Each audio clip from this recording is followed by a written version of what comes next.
Hard work is all.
Grabe.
around, and I know just the tune to accompany them, if you wish to hear it.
I cannot rest on my laurels.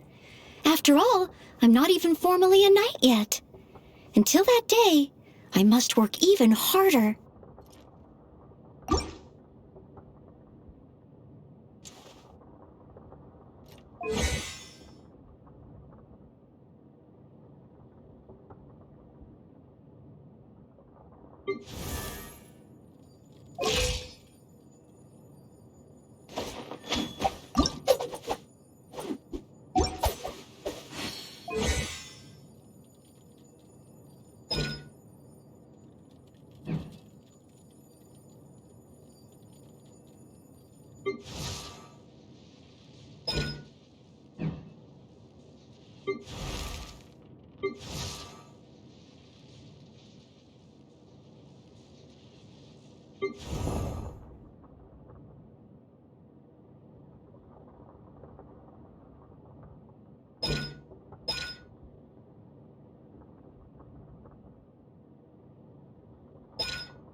I'll race you there!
Oh, I'm looking forward to this.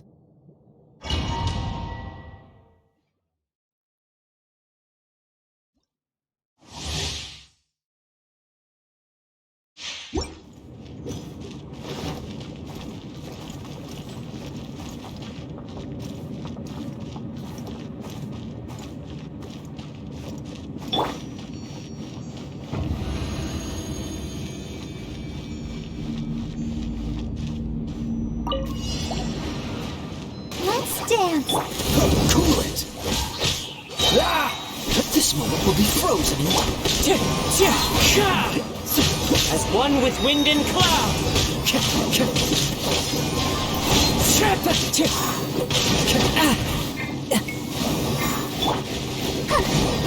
Ready, steady, go! dodge this!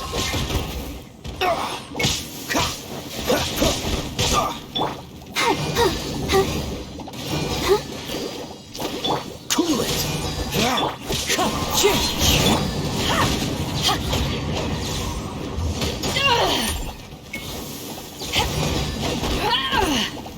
Back off!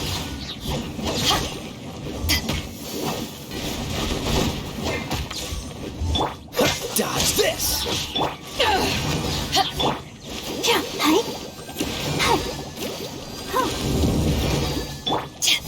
Back off! Power that ended Haishan! Clouds high, the birds call!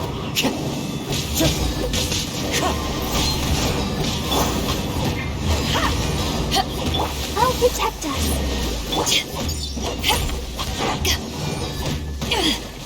Back off! Wind strike!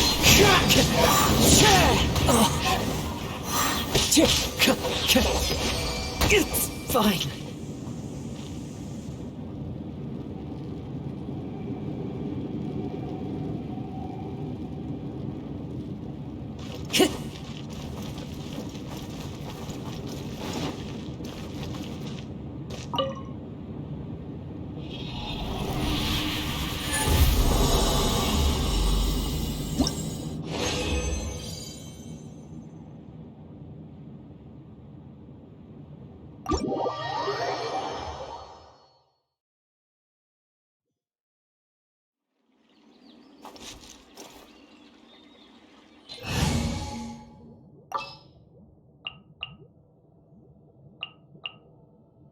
Leave it to me.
Get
ready!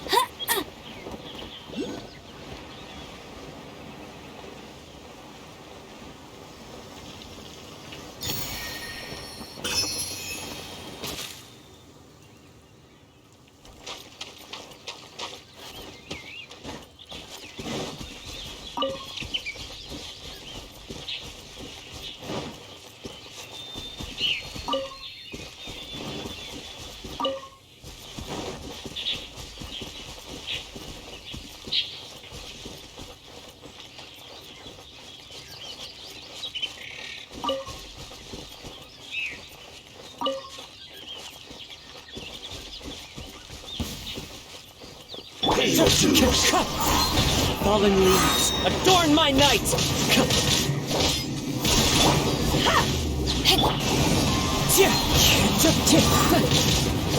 You can't run from death.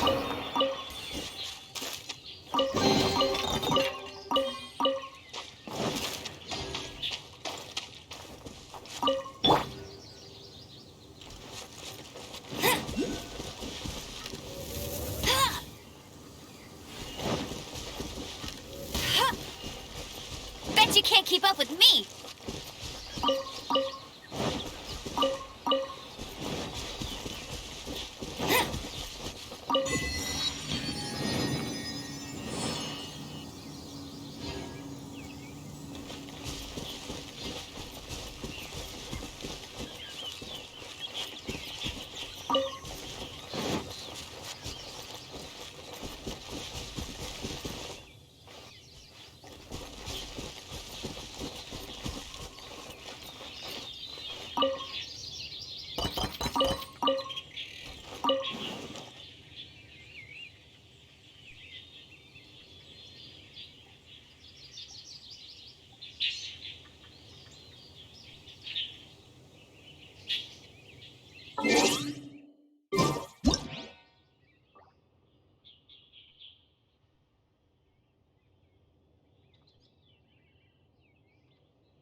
won't let you down.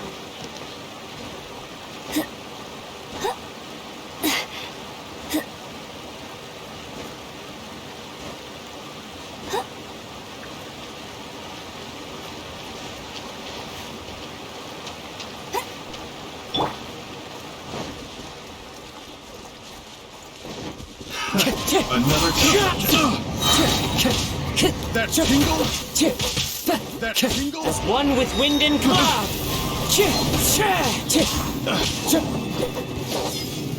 Time to get. Picked the wrong test subject. You're open.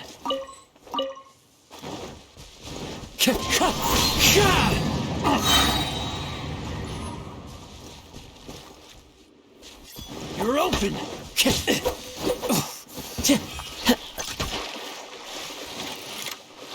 Wind strike.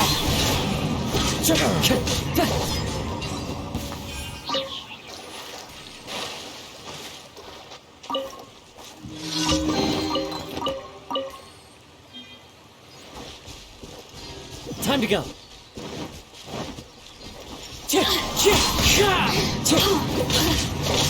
Clouds high. The birds call.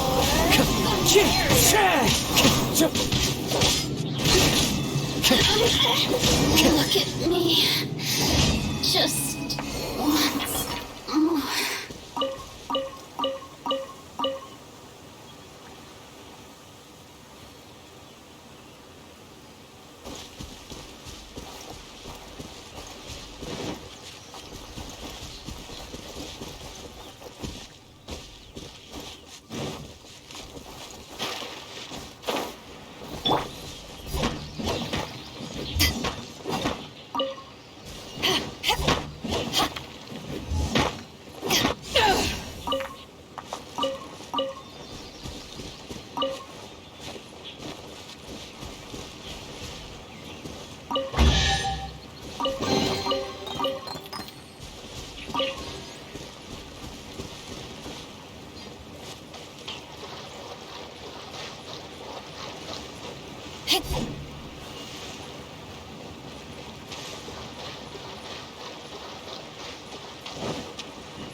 She can't keep up with me!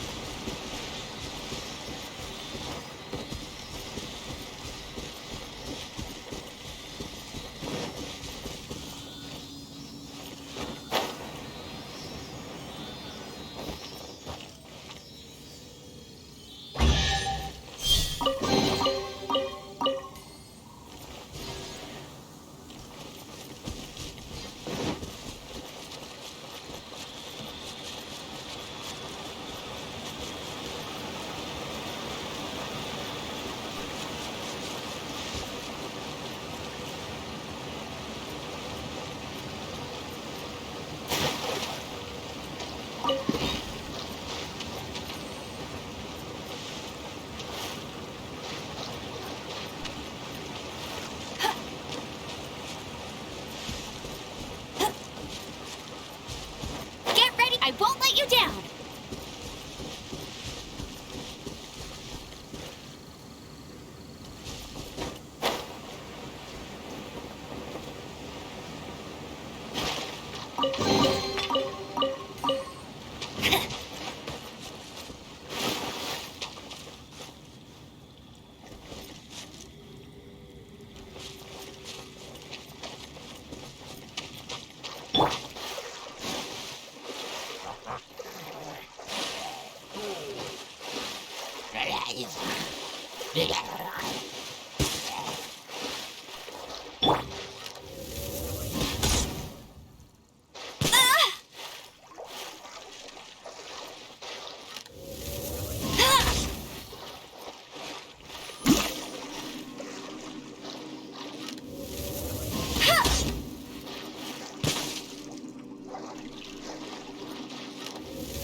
Eyes on me! Back off!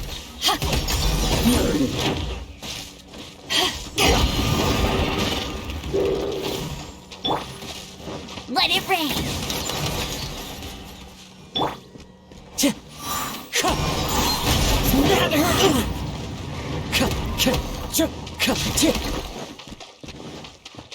Wind strike!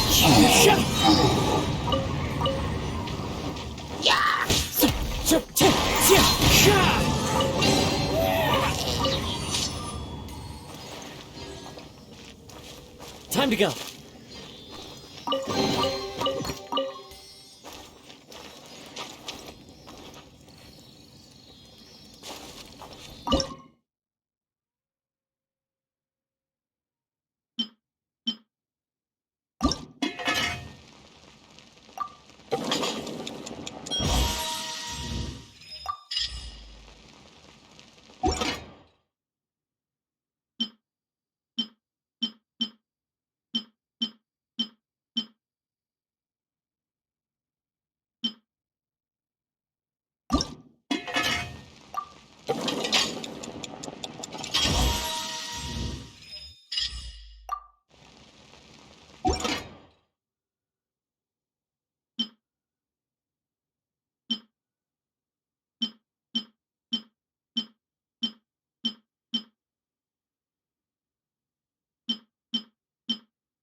Follow the wind.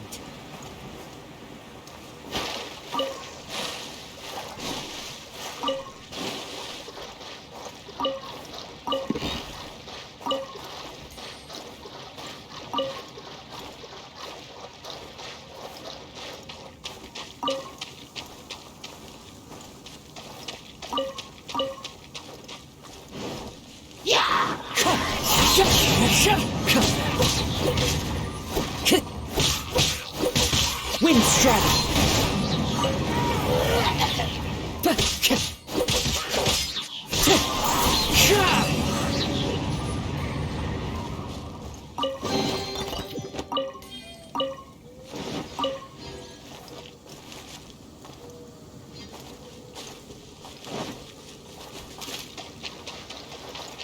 Right.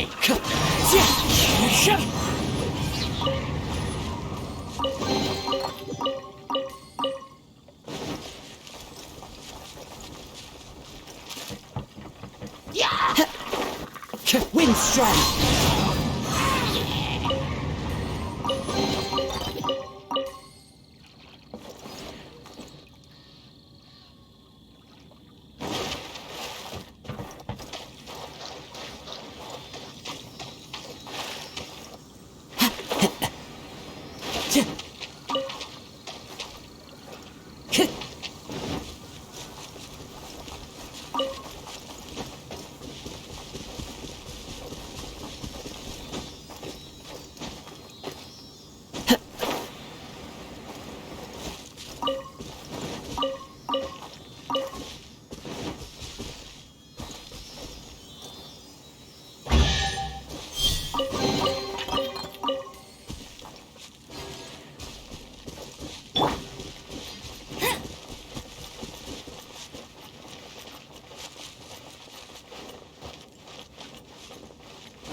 Bet you can't keep up with me!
That's more like it.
Bet you can't keep up with me!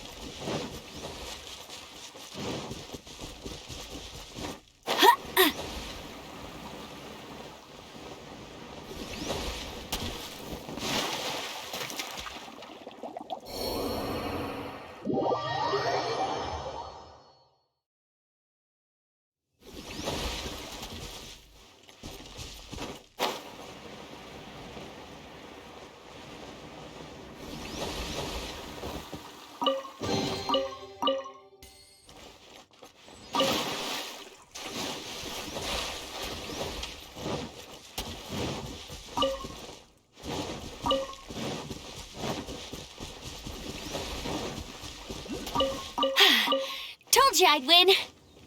I'll race you there. Not so. Hey!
That's more like it.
If you ever want to...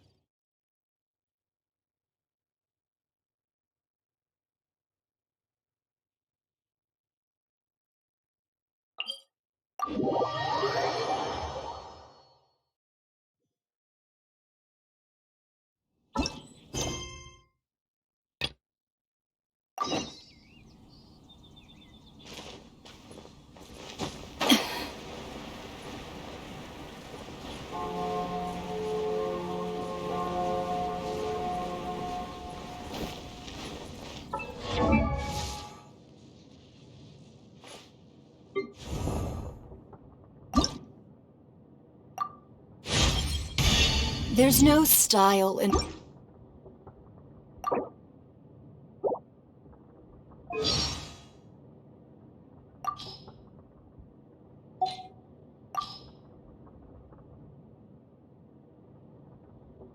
There's no style in resorting to violence. It's simply the worst of all the bad decisions you could make.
Hi, Barbara. We're back. Welcome back. You must be exhausted. Jean has regained consciousness and should be back to her normal self soon enough. That's great news! Let's go and see her! But she just left the cathedral. I tried to tell her she needs more rest, but she wouldn't listen. She tried to act like she was fine and kept saying she wanted to get some fresh air. I bet you she's gone to Lady Vanessa's place again. Where? Oh, that huge tree at Windrise? That place is dedicated to Mondstadt's hero, Vanessa. Jean goes there whenever she feels lost and confused deep down inside. Barbara, that's some pretty personal stuff. How do you know so much about Jean's innermost thoughts? Jean, mentioned it to me, before she left. That's what I'm worried about too. But I still have work to do here. Don't worry, we'll take over nursing duty for now. Great. That puts my mind at rest. May the Animal Archon protect you. What should I get to take back to Lily?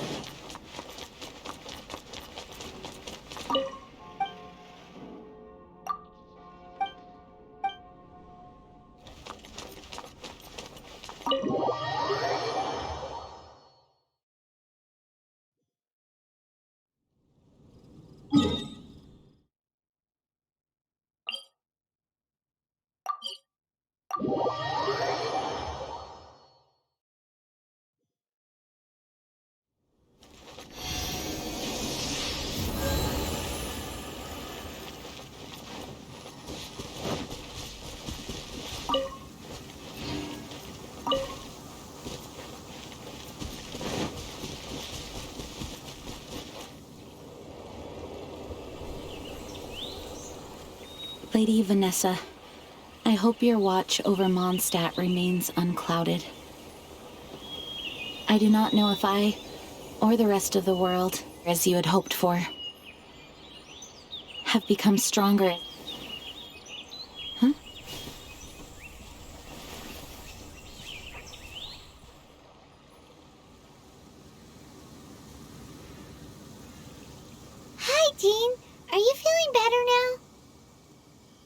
Much better.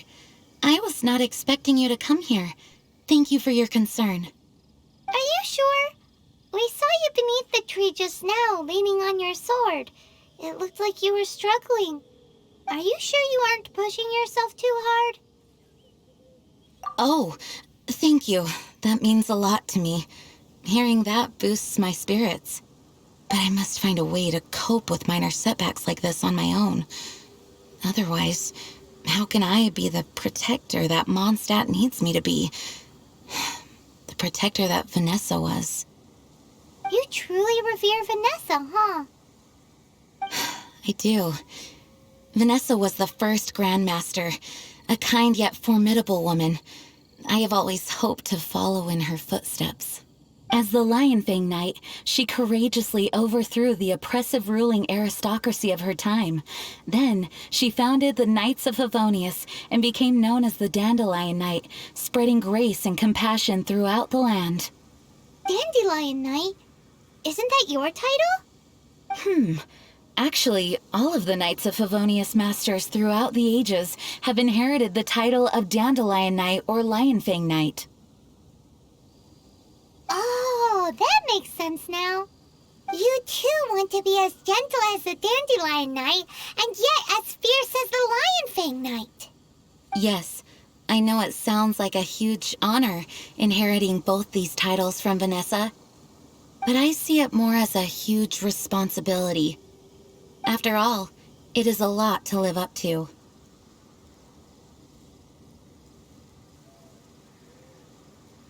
Paimon thinks so too.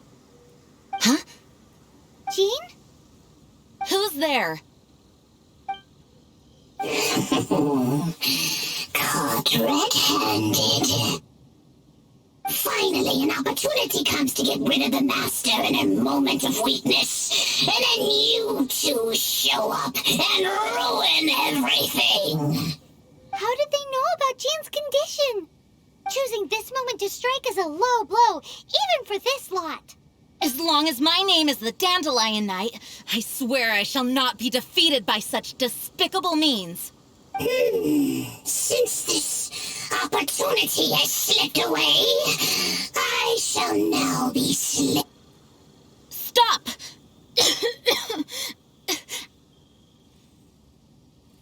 After him! Jean, you're still recovering. No, I must go after him. Jean, you can't keep doing this to yourself. Why can't you trust us to handle it? I do trust you, but to let an enemy get away like this would be a major dereliction of duty. Fine, but at least let us go with you. Thank you for your understanding. I will graciously accept your help.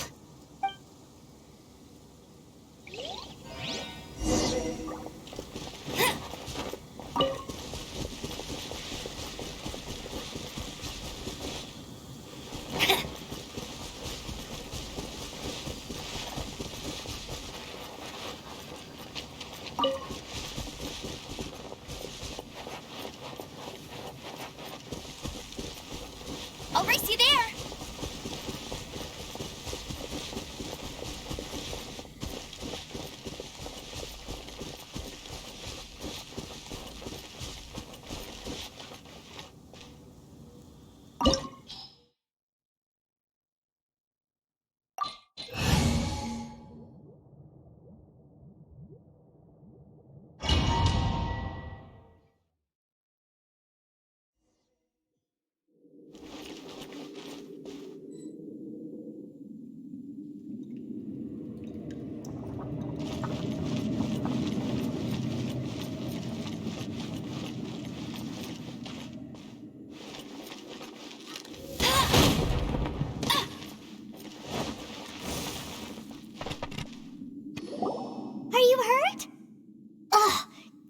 His traps. How badly are you hurt? Oh, one of my own being injured because of me is the last thing I would wish for. Let me handle this alone. No, you are in no state to handle this alone. We're coming too. Okay, but before we move out, at least let me heal everyone with my dandelion breeze. Thanks. You're amazing.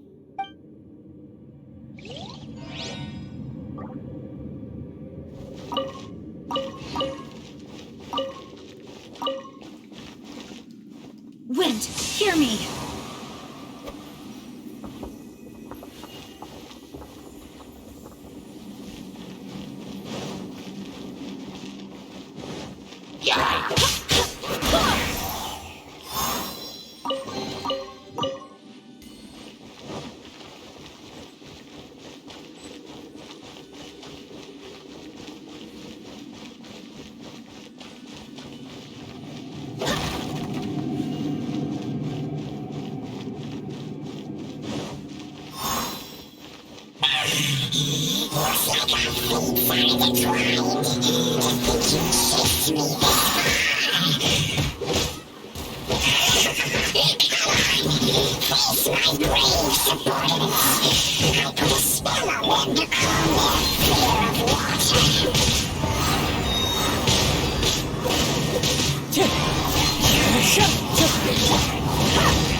Barbados, guide us.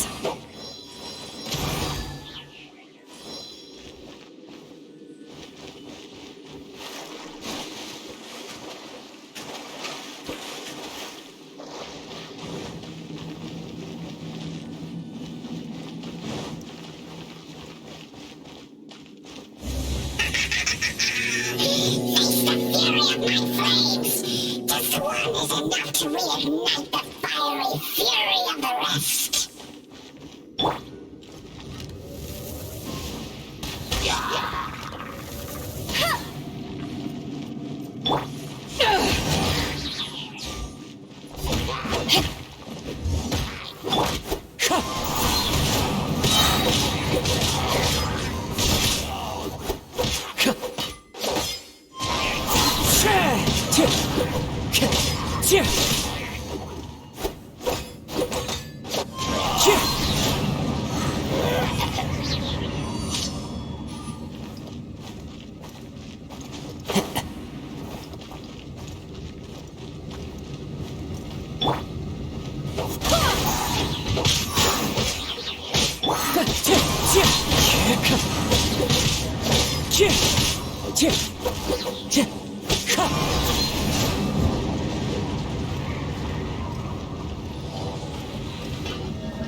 Power that ended Haishan!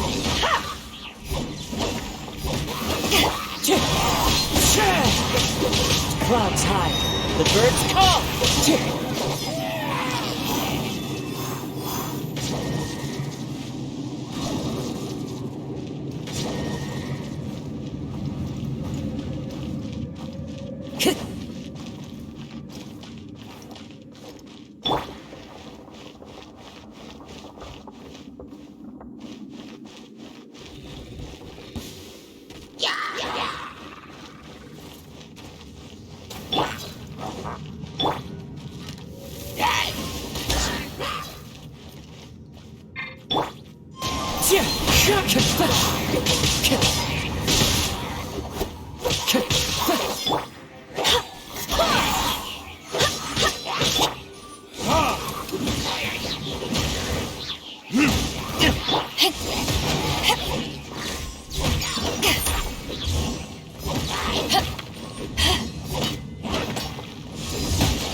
Looks like our fates are intertwined. The gates have pushed me this far. But you didn't make myself.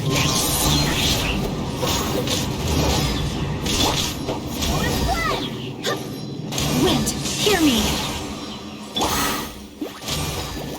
No escape!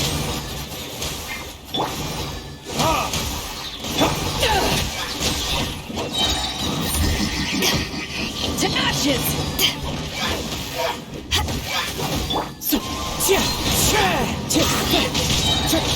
Clouds high. The birds come!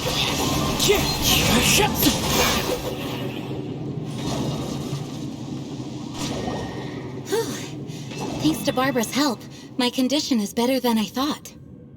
The main thing is that you're safe. Now, isn't it time to get back to Mondstadt and rest, Acting Grandmaster? Yes, I should at least go and thank Barbara again. I hope she's not upset with me.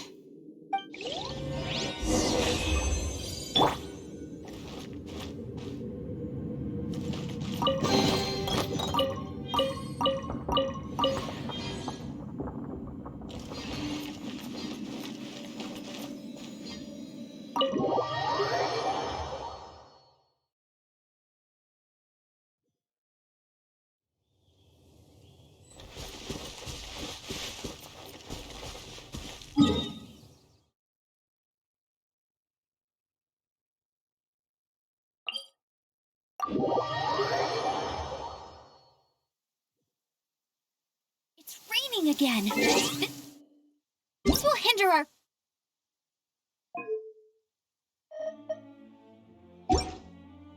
vision. We must remain vigilant. I'm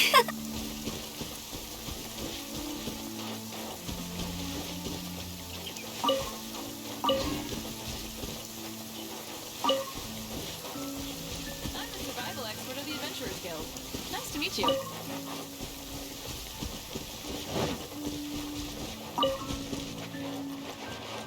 Wow, this weather is awesome.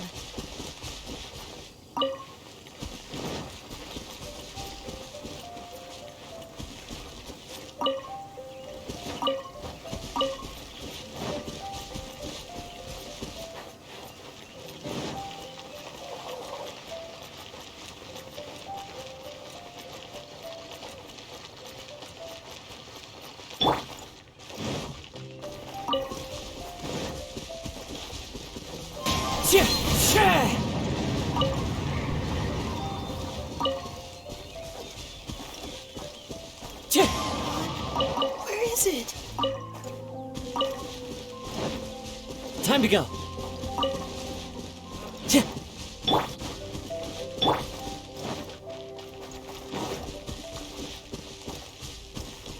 Wind strike.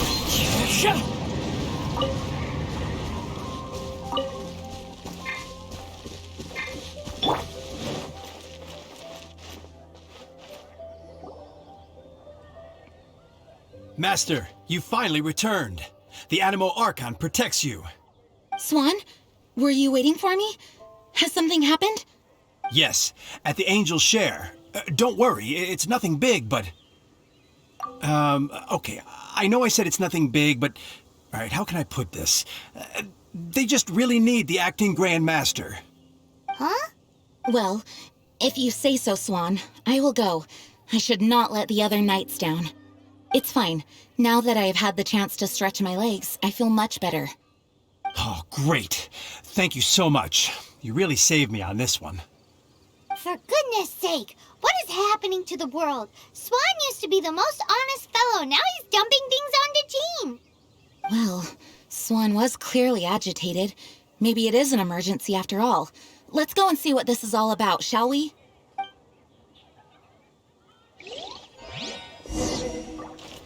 Welcome to Mondstadt.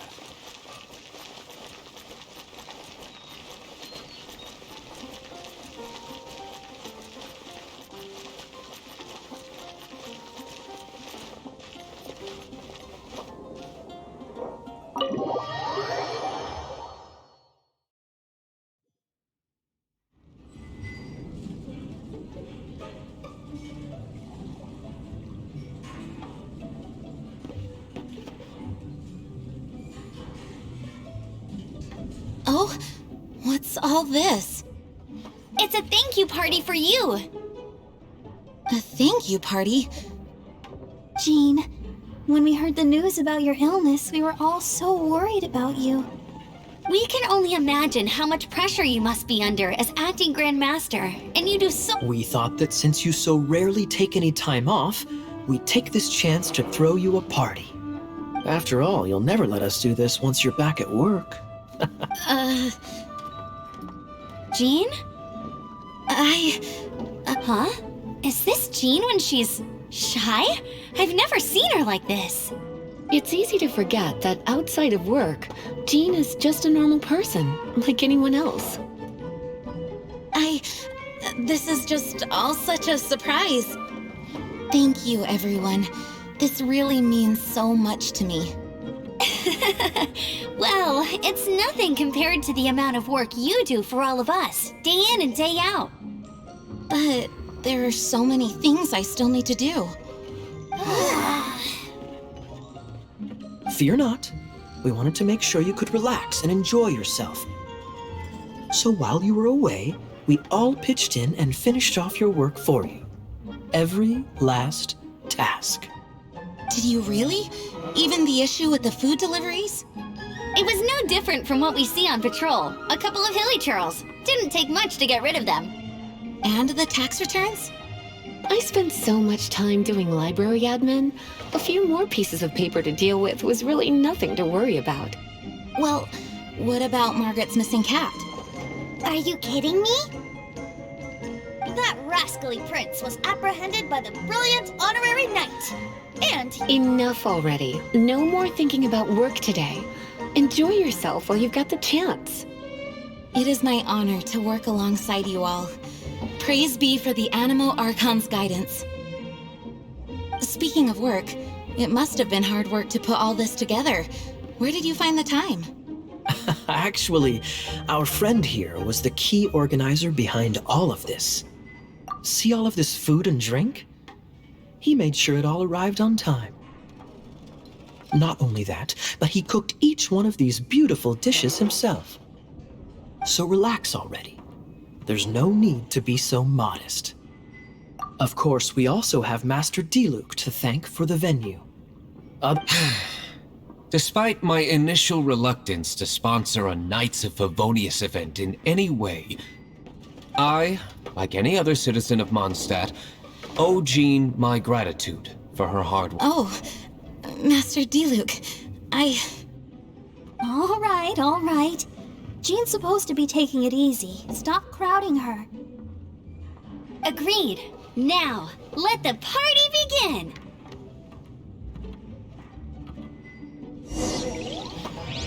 It looks like everyone seems to be partying hard. Paimon thinks we should join in the fun. Let's go and mingle. Oh, and Paimon thinks she saw Jean go upstairs by herself. Let's make sure the woman of the hour doesn't get left out. Hey, having a good time? The thing is, Jean knows all of us so well now.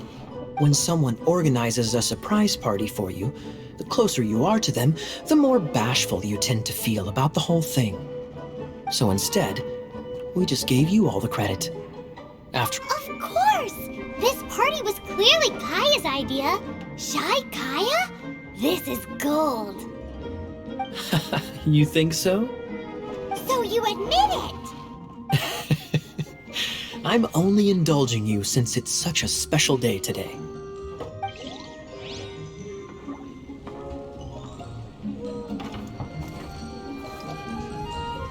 That's class number 37. What's Diluc doing? I'm keeping count of this bard's alarming. Only the knights drink for free tonight. It seems he didn't get the message.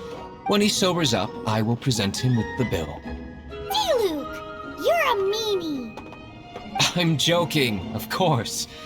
I highly doubt he could afford it anyway. But I must say, the sheer volume of alcohol this fellow can put back is just not normal. Oh, my word! The Dawn Winery's wine is every bit as delectable as they say. I would never be able to afford this normally. So, in the spirit of enjoying the moment while it lasts, Another glass for the bard, please. Venti can drink a frightening amount. Ah, hello! I didn't see you there. I blame the wine for monopolizing my attention. Much like my ballads, it deserves to be enjoyed for generations to come. What is this floating sensation I feel?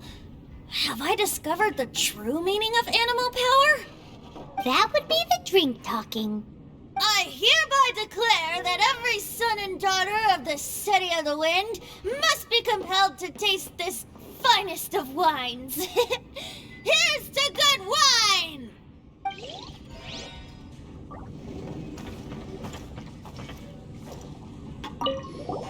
Oh, wow! Amber, you look like you're about to burst into tears. Whatever is the matter? 2 things. 1, this sweet madame. 2, this sticky honey roast. Did you make them? I refuse to believe it. Where did you suddenly learn to cook so well? I'm going to finish eating this, and then you're going to teach me everything you know. Don't you dare try and run off. Has Amber been drinking?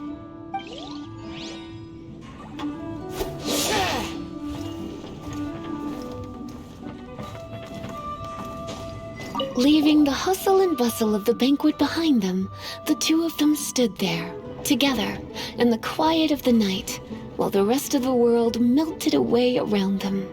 Sounds like the sort of thing you'd find in a romantic novel, no? I'm not trying to get you to recite poetry to me or anything.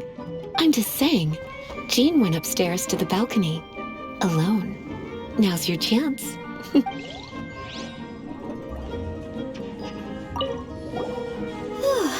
This is quite a lot of excitement considering the idea was to relax and take it easy. Would a drink help you relax? Is there anything without alcohol? What do you normally drink? Oh, you know, I normally mix a few things together, but I always add some bright red. Red? Let me guess. Tomatoes. No, watermelon. Chilies. I add chili peppers. Chili pepper? In a drink?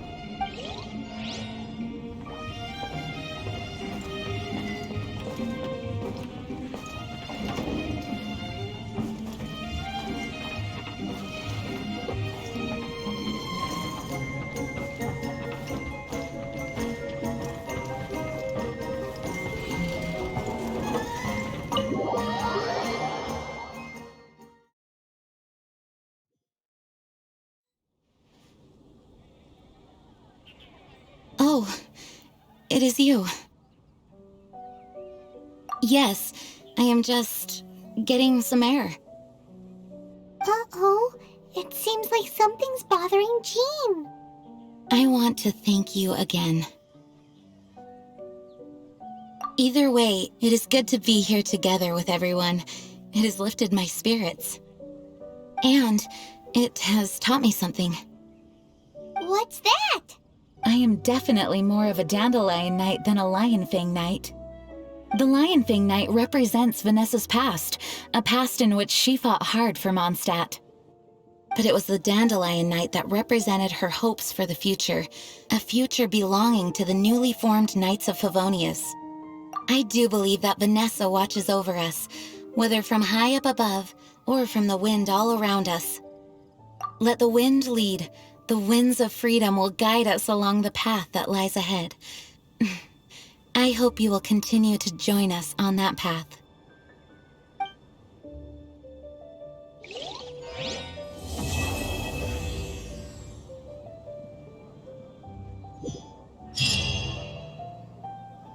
You gotta try Dawn Winery's Dandelion Wine.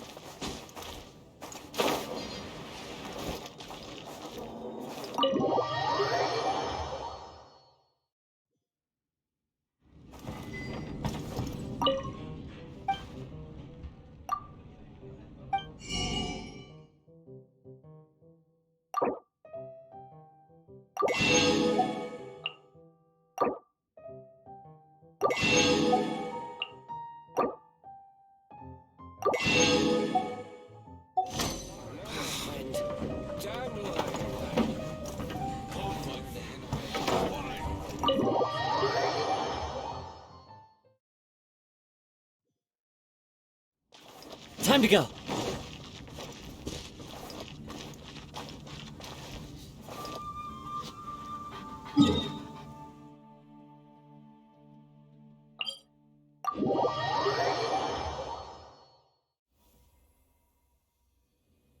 I love it when it snows. The world falls completely silent, and I can sleep undisturbed.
Hey, there's something strange over there.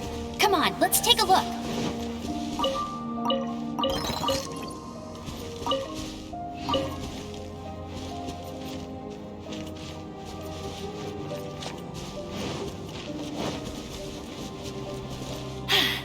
Told you I'd win.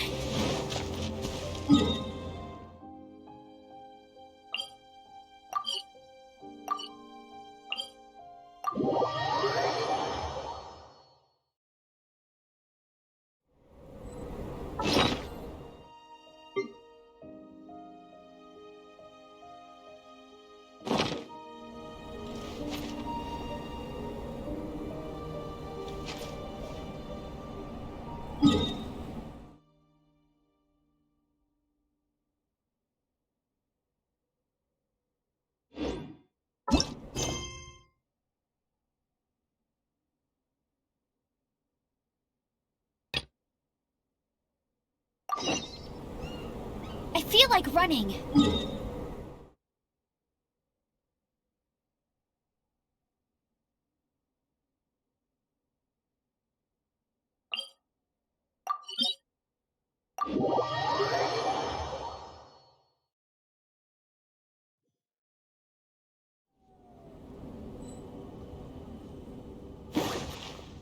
That's more like it.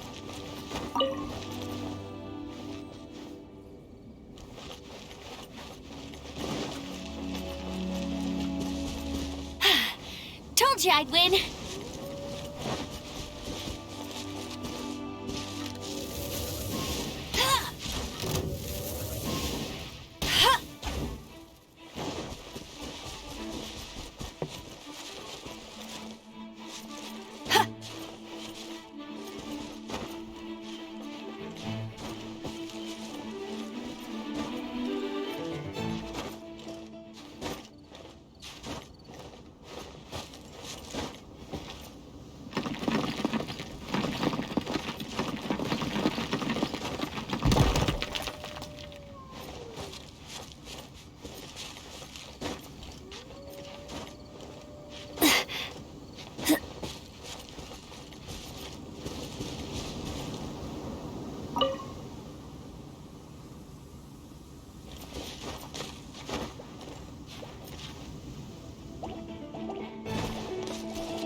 Get ready! I won't let you down!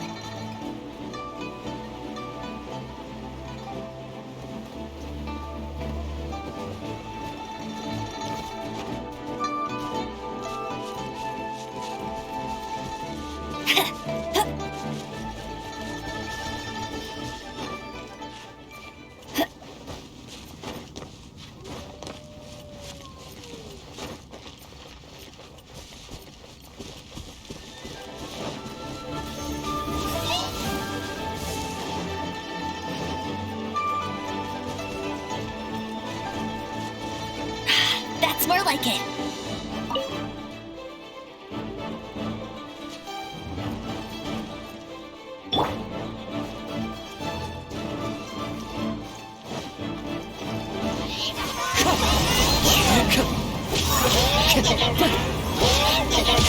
Back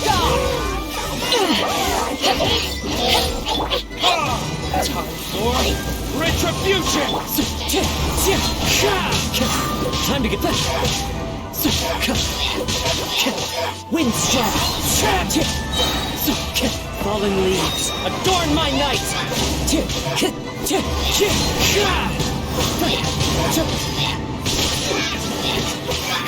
Wind strike!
All clear as far as the eye can see.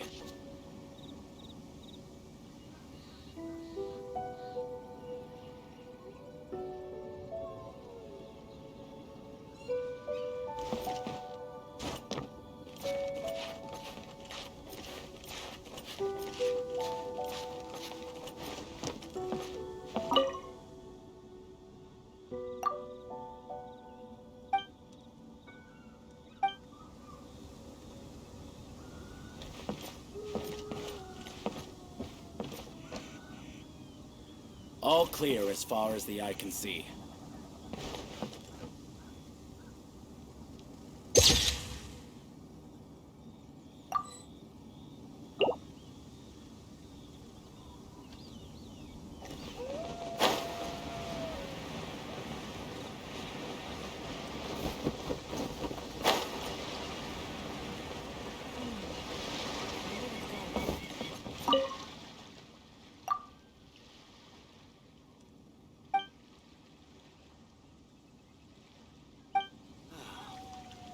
Are as calm as always.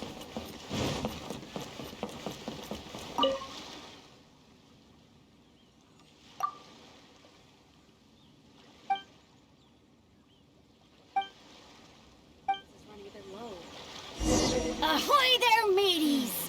Time to set sail! I'll race you there!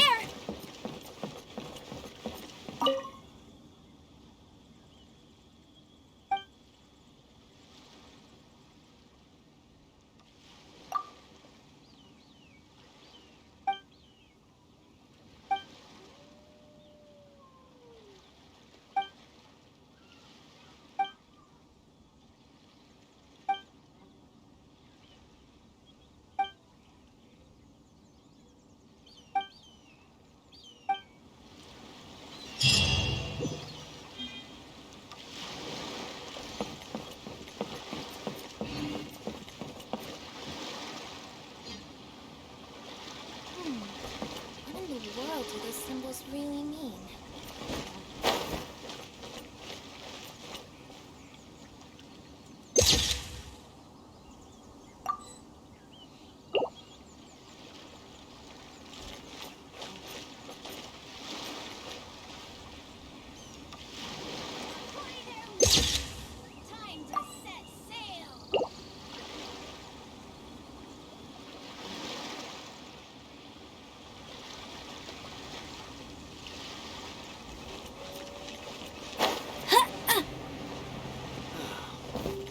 Are as calm as always.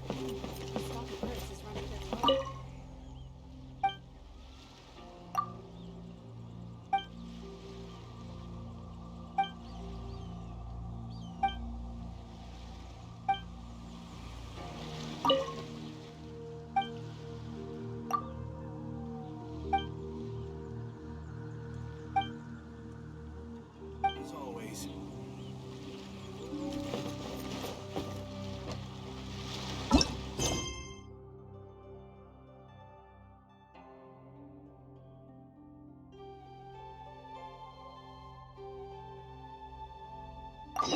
Ahoy there, mateys! Time to...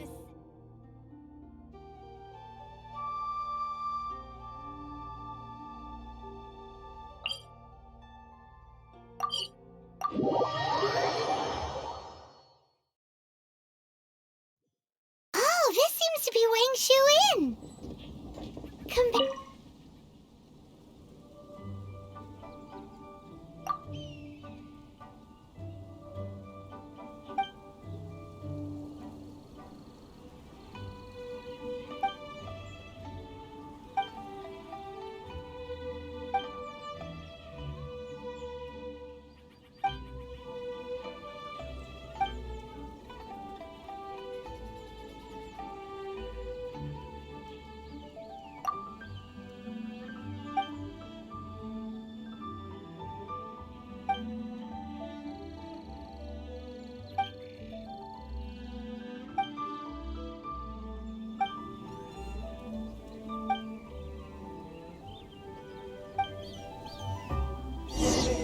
Let's take a look. Paimon reckons he'll be on the balcony. Doubt we're gonna find him in the kitchen.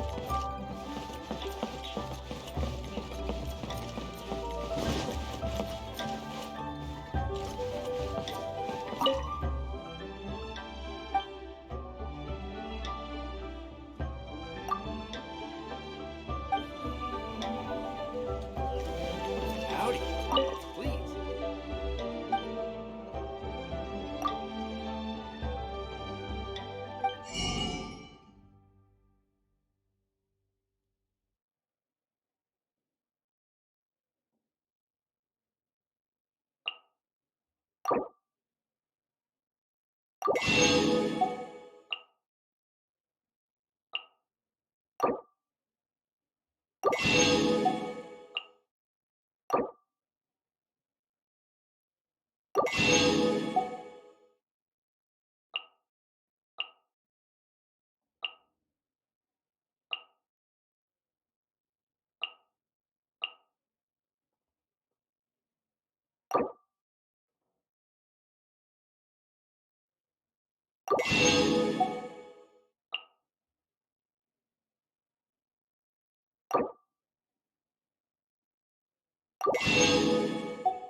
Straight on in.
Oh, he's not here?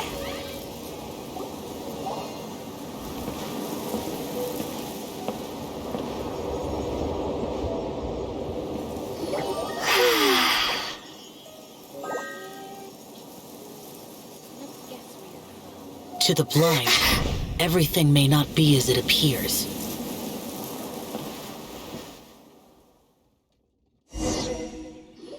A sigil of permission? You came prepared. Though this only prevents me from hurting you myself, doesn't stop you from getting hurt in other ways. Paimon doesn't get it. Too much contact with our world is breaking the rules. Mortal souls are not as robust as those of Adepti, nor can your blood carry this level of adeptal energy. It's for your own good. Leave. Now. Wait a sec, we came here to... Ugh! Paimon's peeved. All he does is think about himself. Paimon wants to give him an ugly nickname. But if you tick off an Adeptus, the only thing you'll probably ever find in treasure chests is cabbages. Blech. Guess we should go ask the boss lady of the inn about just how she manages to talk to Adepti.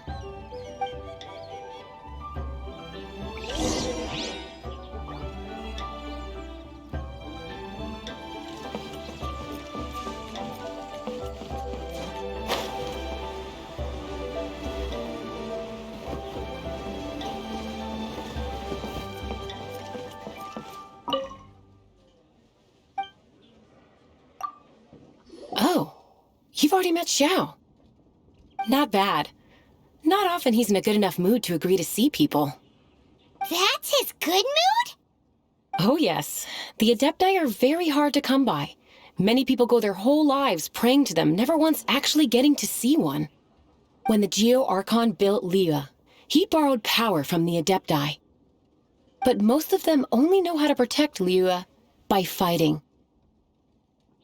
So for many millennia, it has instead been humans who have led Liyue. You really know a lot, huh, boss lady? It's not boss lady, it's just boss. Anyway, seeing as you have the favor of the Adepti, things should be a lot easier. Well, if you want to know my opinion, if you keep Xiao in a good mood, things should be okay. Good mood? Can't really imagine what a good mood looks like for that vigilant yaksha. Will be interesting, won't it? Come to think of it, I've never seen him smile either. How about this? You go see the chef for a bowl of almond tofu and a plate of whatever it is you're best at making. Almond tofu is one of the few human foods Xiao likes. The other dish is up to you. Up to us, eh? What do you think you're the best at cooking? Wow, never heard of that one. Paimon wants to try it.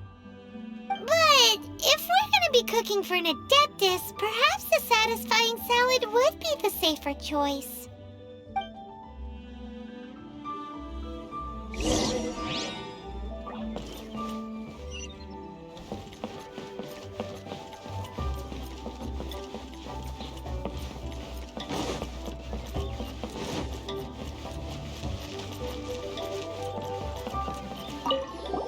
Can't you see I'm on a break, kid? Scram! Scram! Whoa, this chef guy's service is about as good as that Wagner guy's back in Mondstadt. I see. If it's for the boss, then guess I don't have a choice now, do I? But my heart's not really in it right now. Not enough to make a dessert as painstaking as almond tofu. And why is that? A fencer's hand must be steady. So too must the hand of a chef. But my hands, they're not, because a traveler once told me that this inn is haunted. And then just now, in the kitchen, I saw something. Something not right. This chef looks so intimidating, but speak of ghosts and he becomes weak. I keep thinking, even Wangshu Inn isn't safe. I can't keep a steady hand for something like almond tofu. All right, in the name of high-quality almond tofu, we need to go check this kitchen out.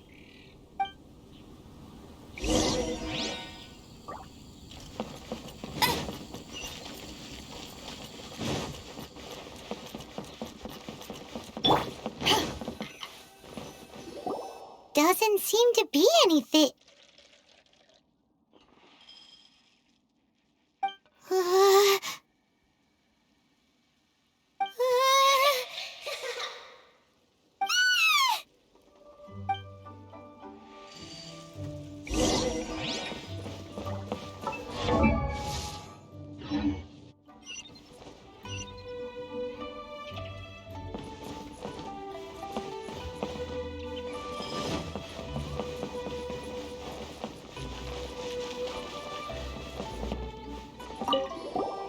What? You saw it too? There really is a ghost! How could I? Okay, so he's useless now. What do we do? Forget it, let's just go see the boss lady again.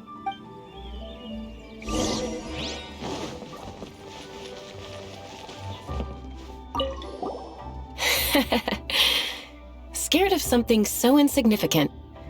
Hard to believe he was once a notorious bandit. You don't seem that afraid of ghosts, boss lady. Gods and ghosts.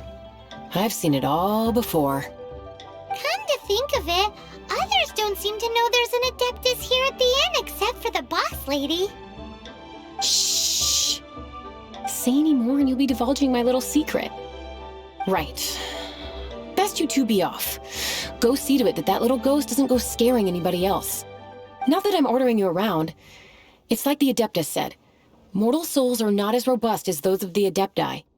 So as not to be harmed when dealing with the Adepti, you can start by practicing with that ghost. But how should we persuade the ghost?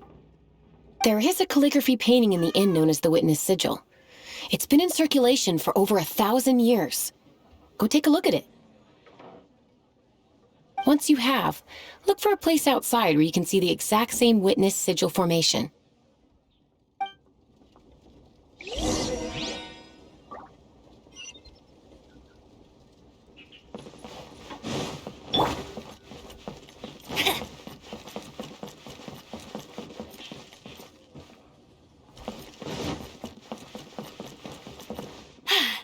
Told you I'd win.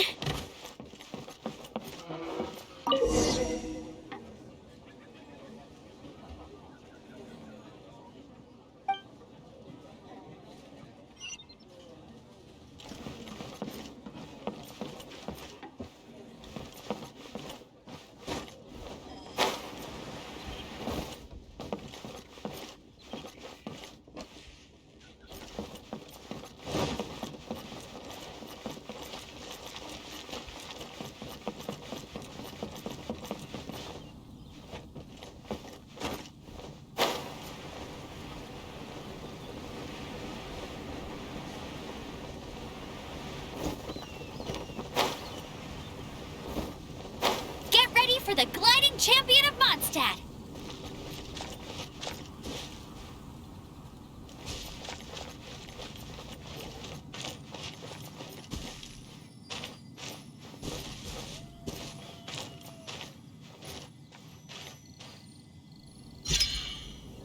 There she is! So scary! Quick, you grab her! She's trying to get away!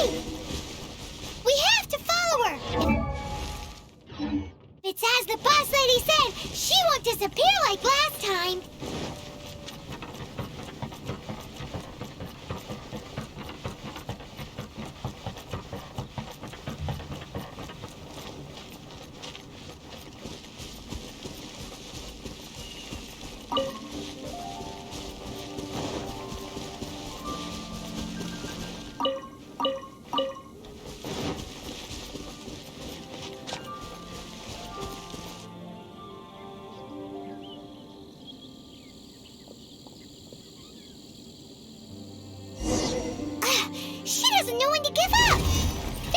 Decrepit ruin guard?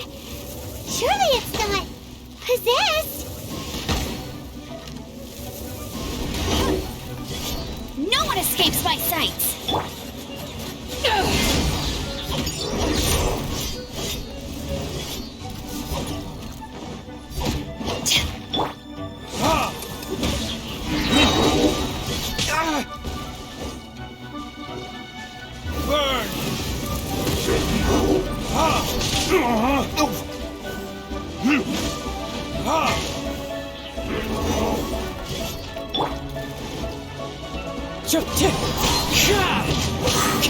Time to go.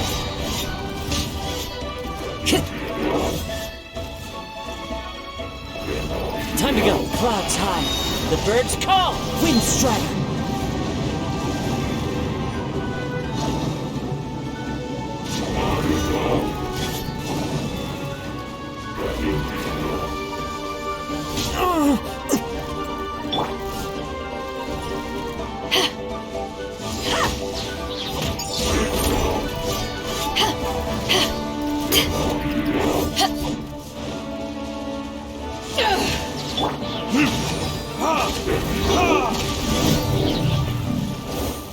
Silly churl, Billy churl.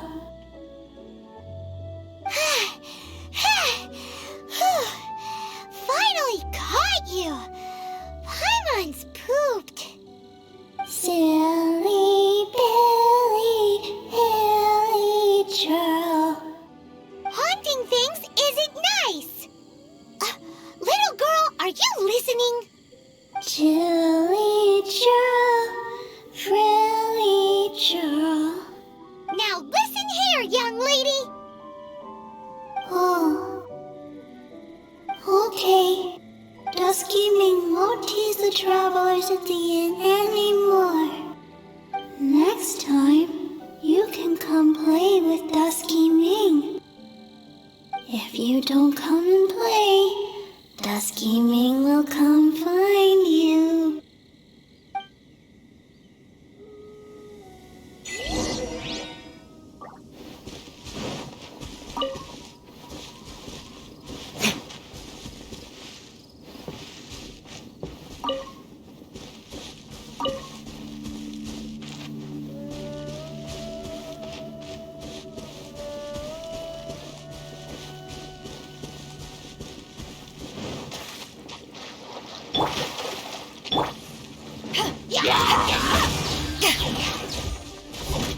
Power that ended Haishan!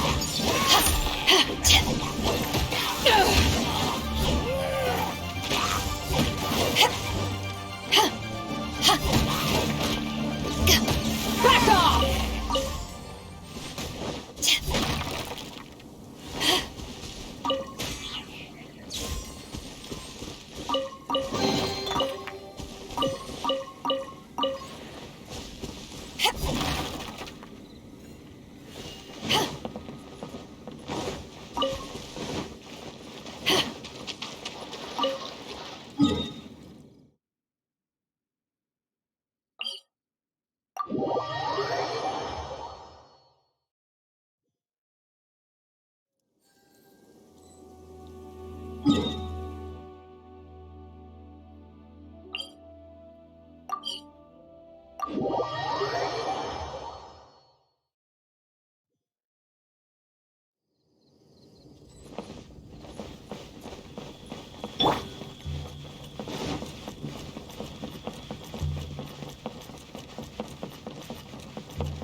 What? You really got the ghost to promise to stop haunting the inn? Wow. You really are something. I am in your debt. Please, wait a moment. I'll make you the smoothest, silkiest bowl of almond tofu. Haha, my hands are steadier than ever now that she's gone.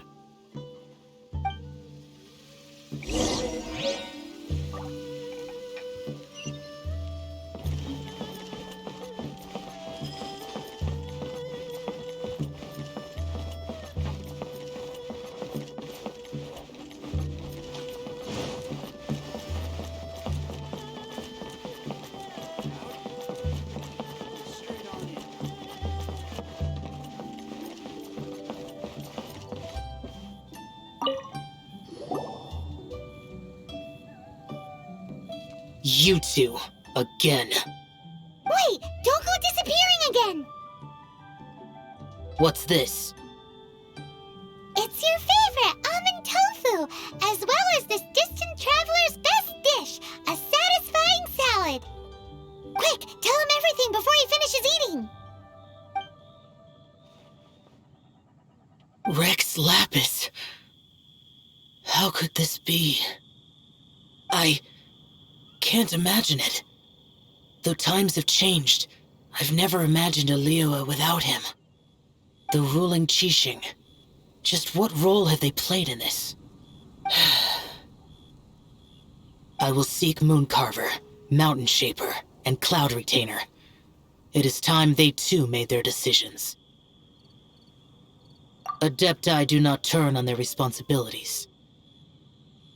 I have my reasons to not want to be tainted by the mortal realm, but responsibilities are responsibilities. Our god is the god of contracts, after all. Wait, Paimon still has one last question. That Dusky Ming, she's... When conquering demons, on occasion, you can come across spirits who have never hurt anyone, yet are also not yet able to be moved on. So I asked the innkeeper and the boss if they could keep her here for a time. So really, Wangshu Inn was looking after her. Really keeping a wide range of business going, huh?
That's more like it. Feel free to take a look around.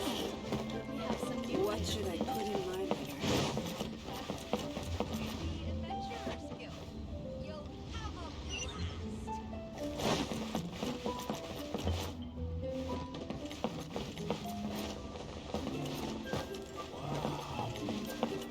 Bang! I'll race you there. And with that, the fate of the group. You finally returned. How was your journey to Jueyun Karst? I see. Huh. Moon Carver, Mountain Shaper, Cloud Retainer, Conqueror of Demons. Some of these names have never come up in the intel the Fatui gets hold of. As a returning gift, I too have information for you. Regarding the Archon's passing, the Liu Qixing's response really has given me food for thought. They've announced that, as the true killer has not yet been found, they are not allowing anyone to pay their respects to the Exuvia. They've even gone so far as to try and cut off information. But with the right of dissension and all, even the Qixing isn't able to keep a lid on things. Exuvia? It's common knowledge in Liyue that Rex Lapis is also an Adeptus. The Geo Archon is also the god of contracts, and is also known as the Exuvia, prime of the Adepti. The mighty and illuminated Adepti of today all signed contracts to protect Liyue way back then. Guess that explains why they're all so focused on Liyue's well-being. Naturally, they both have the responsibility and the aptitude for the job. If the ruling Qixing became unable to perform their duty properly, the Adepti have the right to take corrective action.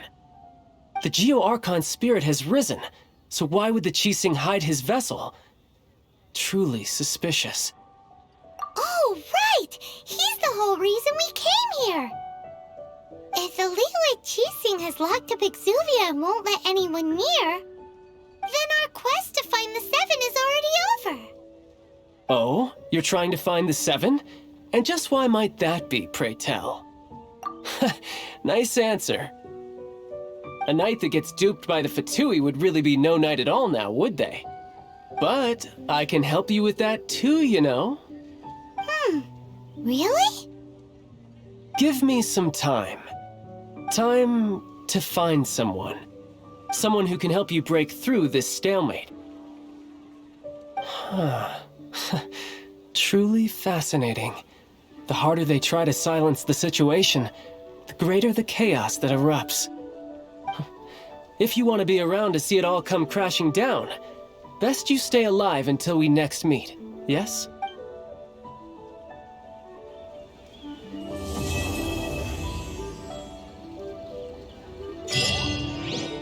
The boat can't be long now. Holy crap, this isn't edible.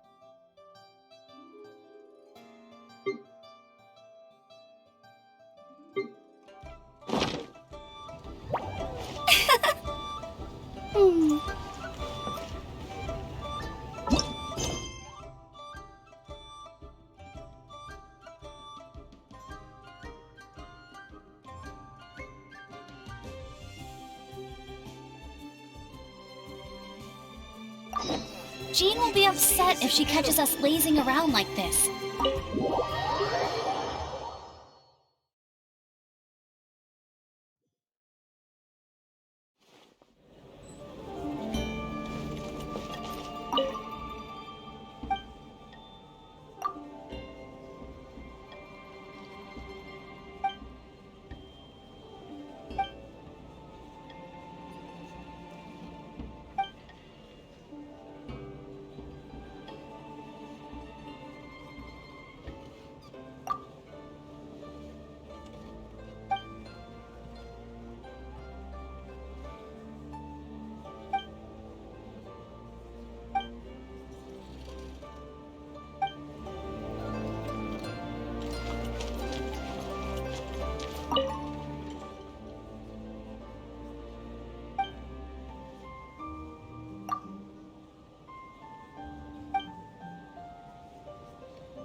Welcome to the Northland Bank.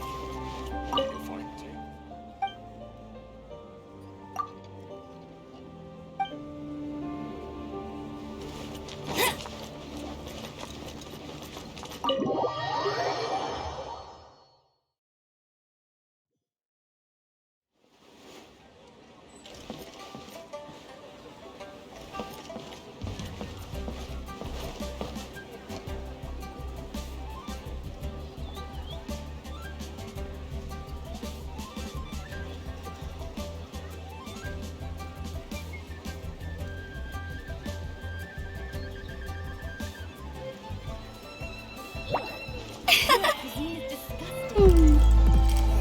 Holy cuisine is inedible.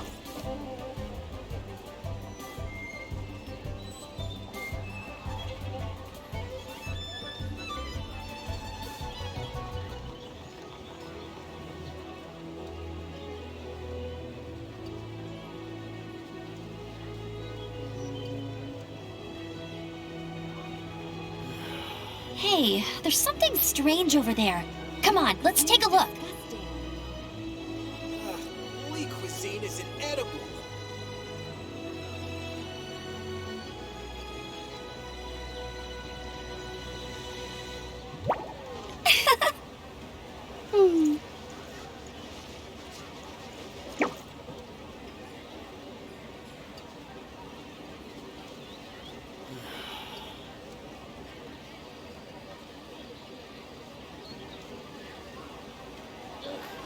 Your cuisine is disgusting.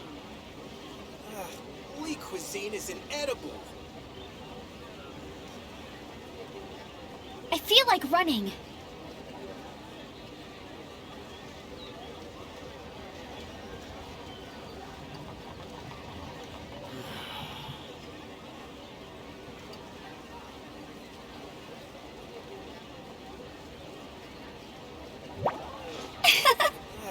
Holy cuisine is inedible. Your cuisine is disgusting.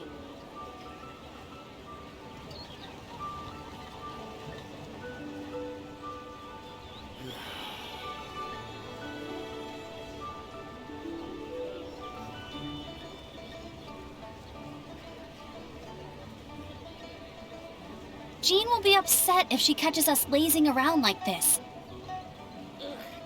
Your cuisine is disgusting. Holy cuisine is inedible.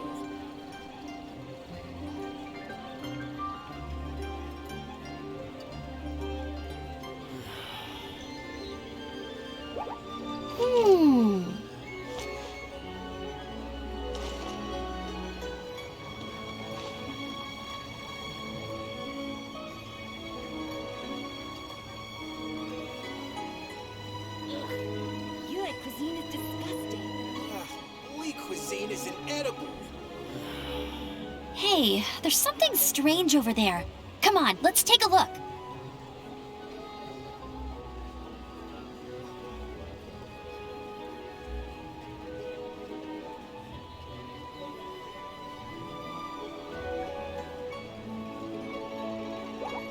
Holy cuisine is inedible. Your cuisine is disgusting.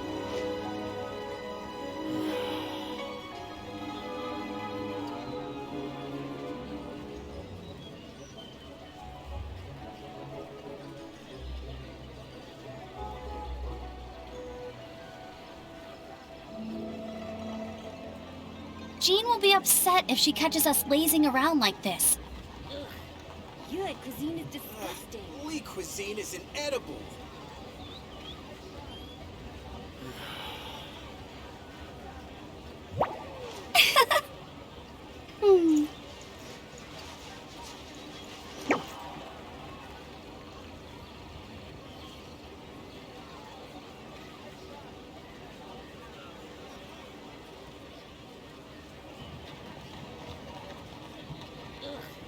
Your cuisine is Holy disgusting. cuisine is inedible.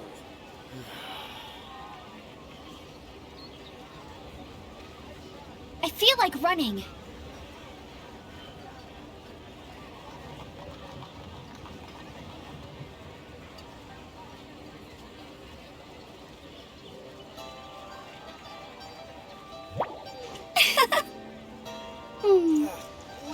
cuisine is inedible. Ugh. Your cuisine is disgusting.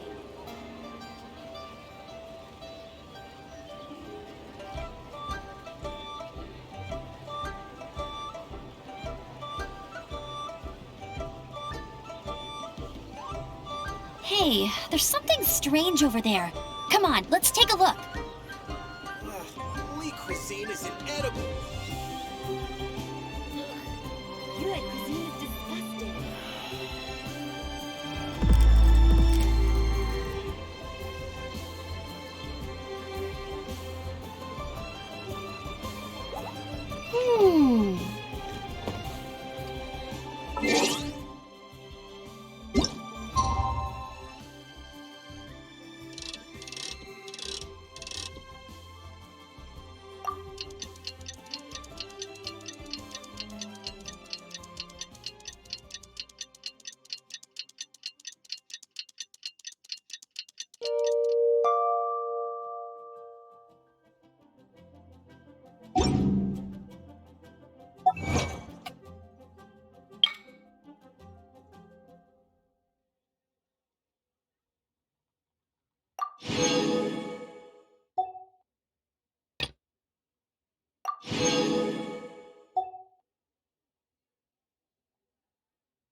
Welcome, friend of child, and congratulations on the first day of your illustrious career with the Fatui. You sound remarkably sure of yourself. Remember, we are mere mortals. Our ideas are fluid like water. Only the Tsaritsa truly has a will as solid as the permafrost. But back to the matter at hand. Child tells me that he has upheld his end of your agreement. What agreement? Oh, the thing about him helping us find a guy? Correct. Child promised he would find someone to break the stalemate, and the Harbingers do not break their promises lightly. Ah, where is that guy anyway? Child is currently at Lioli Pavilion. Oh, Paimon knows this one. Ahem. There are two styles of cooking in Liyue, known as Li style and Yue style. They have been competing for centuries, but neither has emerged as the clear winner. The flagship restaurant of the Li style is the Lioli Pavilion. The owner especially chose to open the restaurant at Feiyuan Slope so they could compete face to face with the Shinue Kiosk, which is the flagship restaurant of the Yue style. Don't talk to Paimon like that. Anyway, Paimon's hungry. Let's get moving.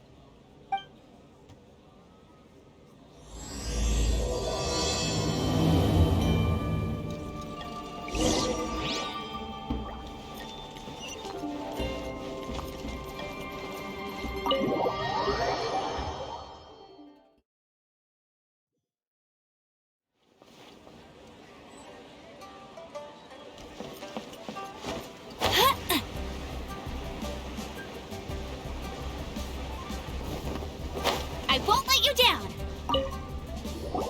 Aha, you made it. As promised, I found someone who can help you. Someone who can solve the mystery of why the Liyue Qixing would hide the Geo Archon's vessel. So, where is he? In Lioli Pavilion? He certainly is. Come, I'll introduce you.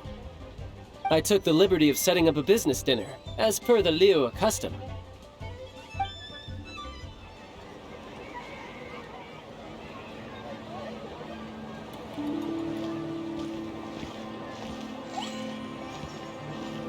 Welcome back, sir. You honor us with your patronage. Mr. Zhongli is awaiting your arrival in the room you booked.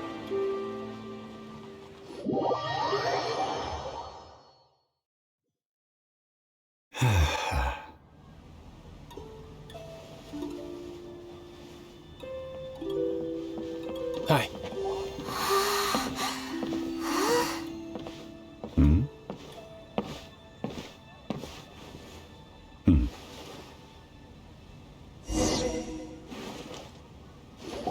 Allow me to introduce Mr. Zhongli, consultant to an organization known as Wangsheng, and a trusted associate of the Fatui. Indeed, Wangsheng's line of work can be sensitive at times. Let's just say they understand when discretion is needed. And we, the Fatui, have always been glad to do business with friends who walk in the shadows. Walk in the shadows? It is an honor to meet you. I have heard tell of you from Mondstadt. Discretion? Shadows? Is Wangshan some kind of business involving dealing with people? Indeed. It is as you have guessed. The Wangsheng Funeral Parlor organizes burials. We ensure that those who pass on do so in peace. Huh?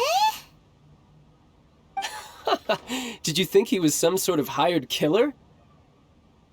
The Fatui calls many such people friends, but the Wangsheng Funeral Parlor does not dabble in such business. Well, ostensibly. Well, they are still...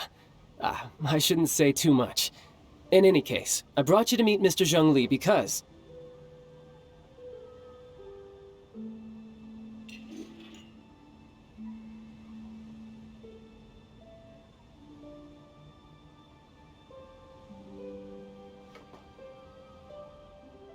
Because I can bring you to see Rex Lapis's vessel. What? Don't be so surprised. Sure, the Geo Archon's body has been squirreled away by order of the Tianquan Ningguang. But first, let's hear what Mr. Zhongli has to say, shall we? Rex Lapis may be the prime of Adepti, but he is ultimately an Adeptus. Many Adepti have left us over the millennia. This is the times have changed. You must have felt it too when you were at Jueyun Karst. As you have seen, the time of the Adepti is ending, and the time of mankind is slowly dawning. In years past, Leo's tradition was that a huge memorial service be held to mark the passing of every Adeptus. But this time, the Qixing have made no attempt whatsoever to respect this tradition. It is sacrilege. Yeah, the killer hasn't even been caught yet. Deicide or not, the concern of the Wangsheng Funeral Parlor is this. When the ritual to receive this god is so kingly, it is all the more egregious for his final send-off to go unattended to. Traveler, Child has told me a lot about you. Since you have had dealings with the Animo Archon, could I ask you to help me prepare the Geo Archon's last rites? A wise decision. The Tianquan Ningguang has forbidden anyone from accessing Rex Lapis's vessel, which of course you would need to access if you were to achieve your goal of meeting all of the seven. Precisely. Only by participating in the rite of parting will you be able to see the form of Rex Lapis again. If we are agreed, come with me. We will speak of the details as we walk. Alright, my bridge building work here is done. Turned out well, didn't it? You can go if you want to. Don't worry about me. I might just have a few more drinks, and get acquainted with these things they call chopsticks in the meantime.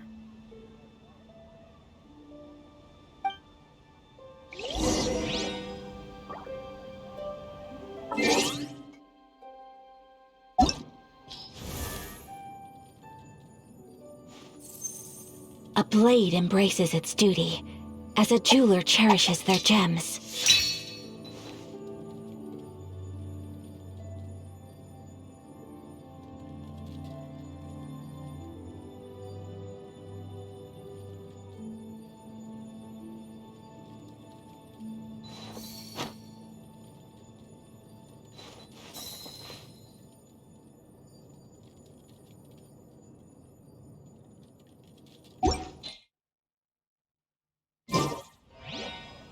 Jean will be upset if she catches us lazing around like this.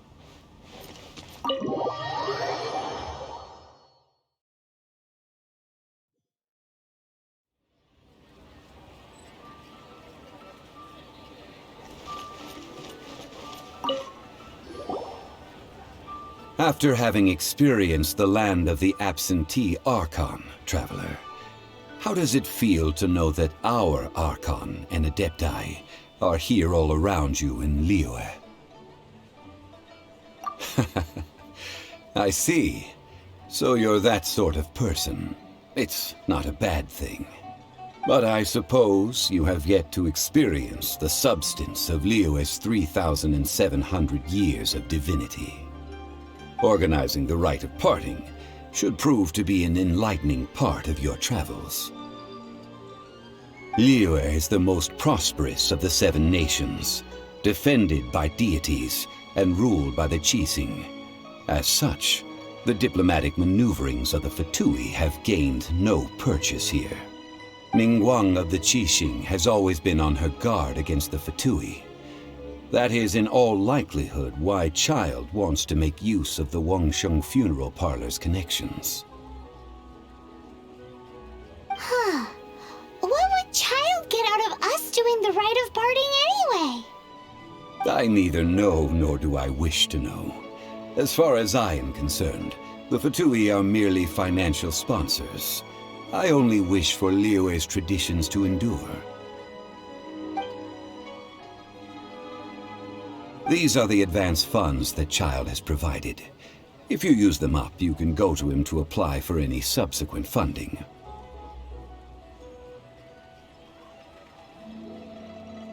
Wow! Well then, let us be off. The first step in our preparations shall be to obtain some prize Noctilucous jade worthy of a deity.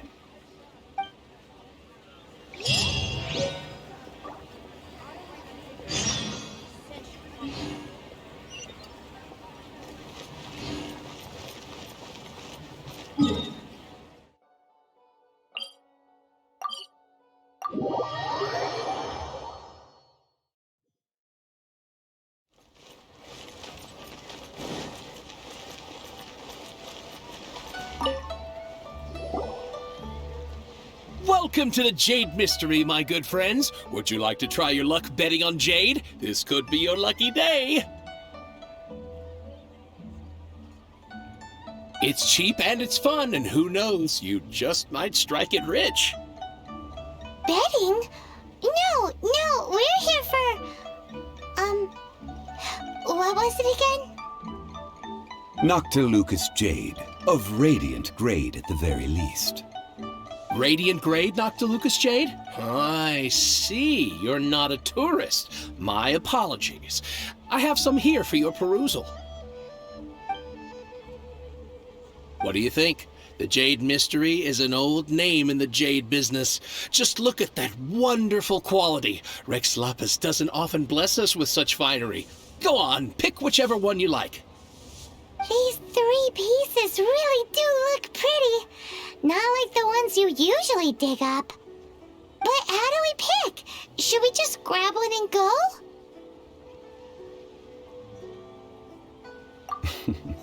Very good. It seems you have learned some tricks of the trade. What do you think, Mr. Zhongli? How should we pick from these pieces of Noctilucous jade? Oh? You want me to decide? That is fine as well. If it were me, the answer would be simple. Oh? And that would be... I'll take them all, boss. Oh, you act with such panache, good sir. I always knew you were not a man of ordinary caliber. Oh, wait, boss! That one didn't count! We need to discuss it again! Hey! If we only need one for the ritual, aren't we wasting 3 times the more if we buy them all? Oh, Mora. It is as you say. I suppose I overlooked this particular aspect of the transaction. Huh? How do you not think about Mora when buying things? If one must always consider Mora before acting, then in all things one is bound by Mora. What? All Mora is currency, but not all currency is Mora. What? Is this how the rich live? Well, he knows a lot about big money, but not a lot about big savings. No need to waver. Even when I am constrained by Mora, I have ways of working around my limitations. Evaluating the quality of Noctilucous jade is indeed very tricky. As crude ore, there is little difference in texture, lustrousness, and internal pattern between good and bad jade. Only after the item made using Noctilucous jade has taken shape will you be able to see whether it is up to par or not. If you return to those crafty merchants to quibble, they will counter by saying that your crafting bench is to blame, or that your heat control was poor. Whoa! To think it's that easy to get cheated! But there is a way to truly evaluate this jade, and a true insider would know it. A fool sees the pointer and misses the moon. What does that mean? If you point at the moon with your finger, a wise man knows that you are pointing at the moon, while a fool will only see the finger. The patterns, the facade, these are all the finger. Noctilucous jade is a mystical stone used to light up the darkness, and so its brightness is the important thing. It is the moon. Noctilucous jade of excellent quality would have superior pyro affinity. In other words, the bluer and brighter the luster of the ore under high temperature, I have imparted the priceless secrets of the jade trade to you. Now, all that's left is to put it into practice. Priceless, huh? Paimon's just said that we might never be able to use it again. We're back to buy some rocks, boss, but can you let us burn them first? Burn them? You can't do that, my friends. If you were to do so, what would I have to sell? That would... well... fine. As you wish, then. How about this? I can take a small sample of all three. I'll take a bit of a loss. Don't worry. I know the rules. As long as we can prove that it is good jade, you will not take a loss. All right. Take these as samples. I've carved them off with a knife and tagged them to boot. Aren't these too thin? Even paper's thicker. No, even a bug's wings are thicker. These are almost see-through. Oh, you flatter me, but I have to be gentle with these rocks. They are my pride and joy. If I'd taken off even a bit more, it would have killed me. But wouldn't something this thin go poof if we held it to the fire? It can't be helped. Trying to deprive a merchant of his profits would be like forcing a ravenous wolf to vomit up the food in its stomach. Nonetheless, under the right conditions, these thin slices will serve. What sort of conditions? While we add the high temperatures using pyro, we can use hydro to reinforce it from within. This way, the samples will not disintegrate immediately. Oh! Oh, sir, to think you were this learned. Thank you for your understanding. Strictly speaking, asking for samples when we have not yet agreed to purchase the goods is unfair. Trade in Liyue must be based upon fairness. Well, guess we just need to find a place to try this out. You mean at Wanmin Restaurant? As long as we do it when she's not in. That would not do. It is a place where people come and go. They would be endangered if the elemental reaction were to get out of control. Oh, Paimon remembers! We once saw this big pot down at the Data Upa Gorge in the camp of the hilly churls from the Meaty tribe. It's real sturdy and should be able to take the elemental reactions. Now, let's pack those samples up and make a move.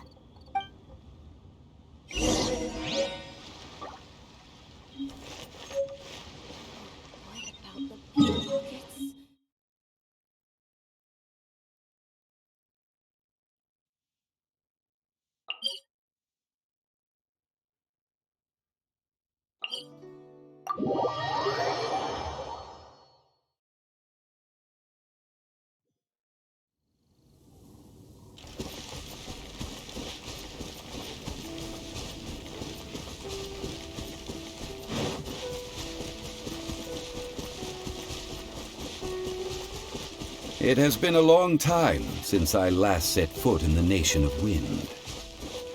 A friend of mine from Mondstadt would always bring a few bottles of locally brewed dandelion wine whenever he came to visit me in Liyue.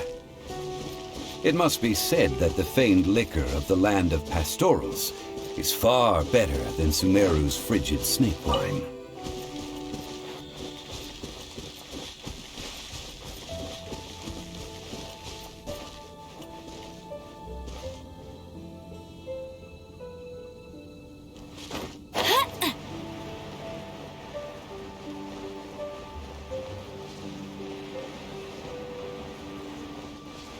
That's the pot! It looks like the hilly trolls are still using it. It's a bit impolite, but we gotta cut the line!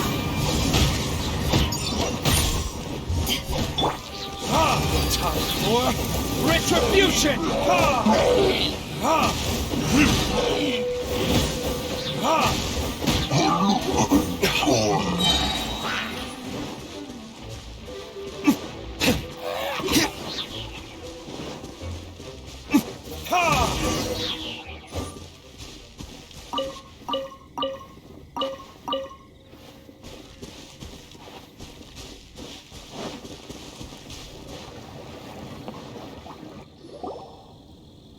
There's still soup in here! These hilly trolls sure have big appetites! This soup looks like it could be used as our hydro-elemental protection. Let's fire it up and begin our experiment! We're ready to go! Paimon will help remember which one of the three is which. Use Pyro to keep making the pot hotter until we get the results we need. Mr. Zhongli said that the shinier and bluer the ore gets, the better it is, so pay close attention.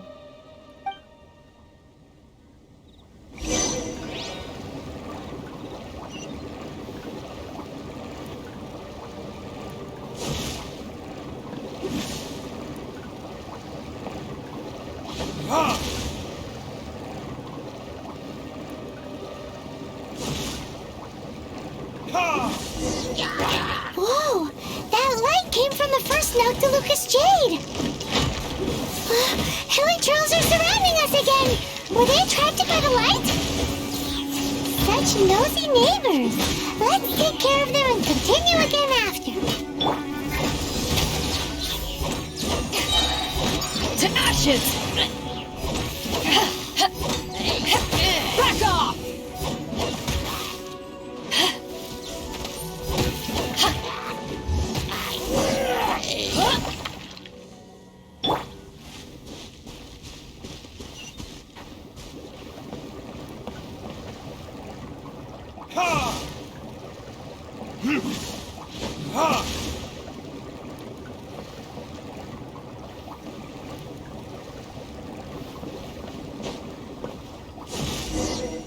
That light came from the second Noctilucous Jade, didn't it? More hilly trolls! They don't give up, do they? Looks like they're mad that we ruined their food!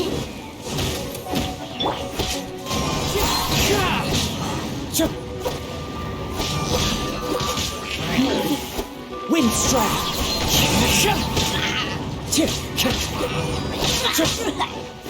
Fallen leaves, adorn my night!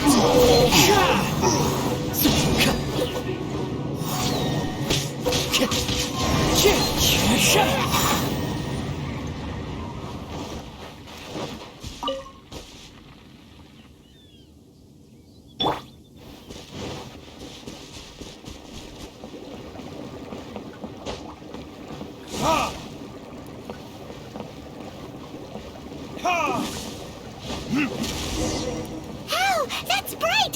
Too bright! That was the third Noctilucous Jade, wasn't it? It was so much shinier than the rest. Let's go with that one. Let's head back to the Jade Mystery to buy some jade, shall we?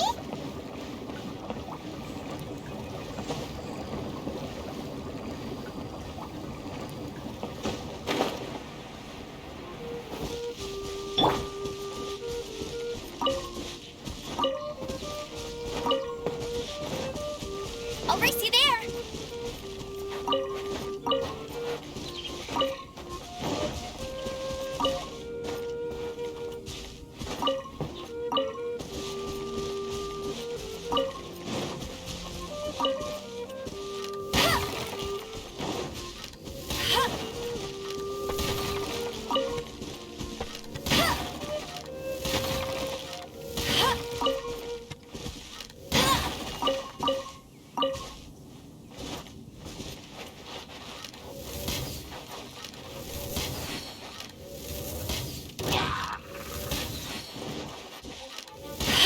I must remain calm.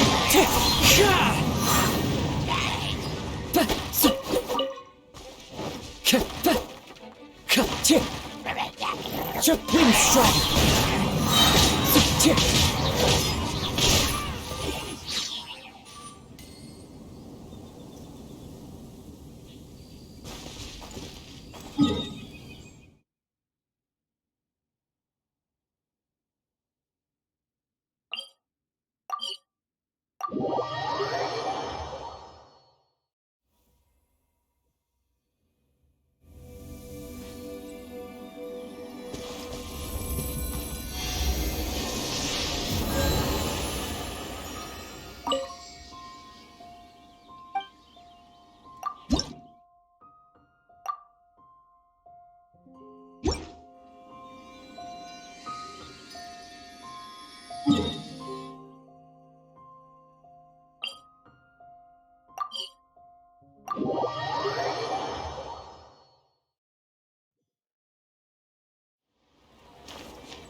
Ad Astra Abyssal.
You're back, my friends. I've kept the goods for you. Which of them would you like?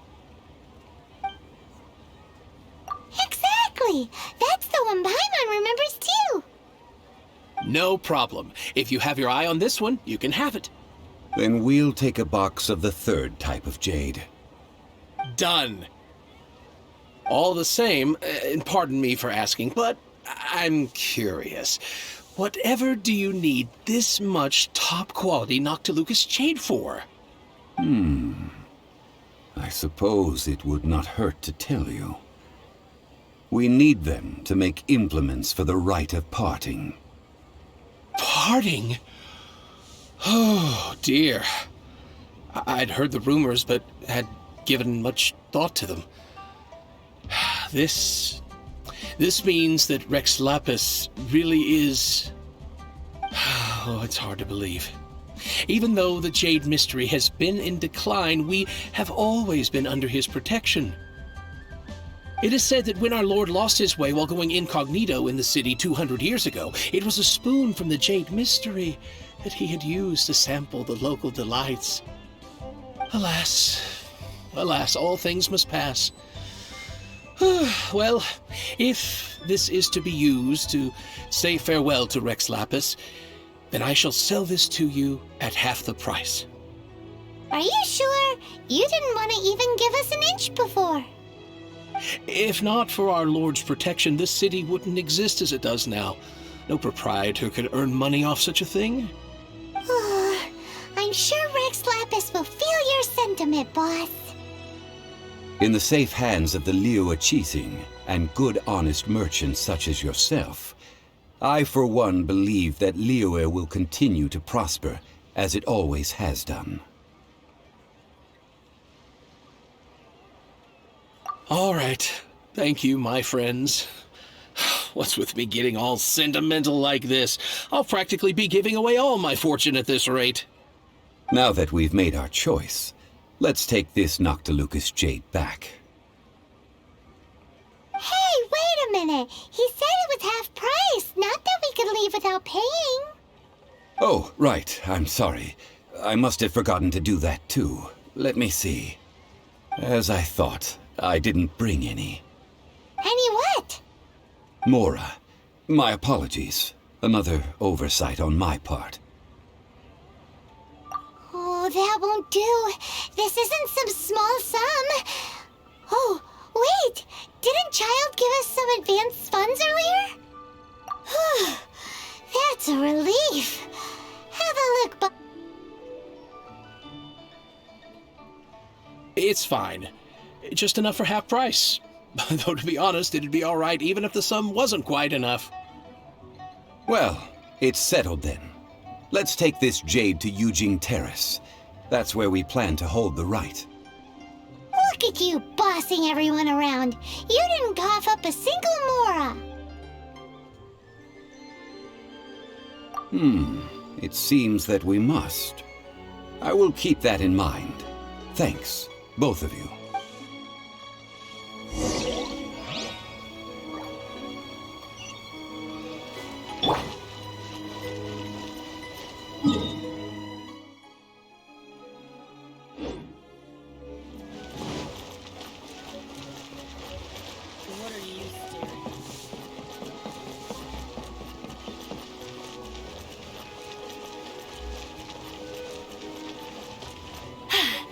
Told you I'd win.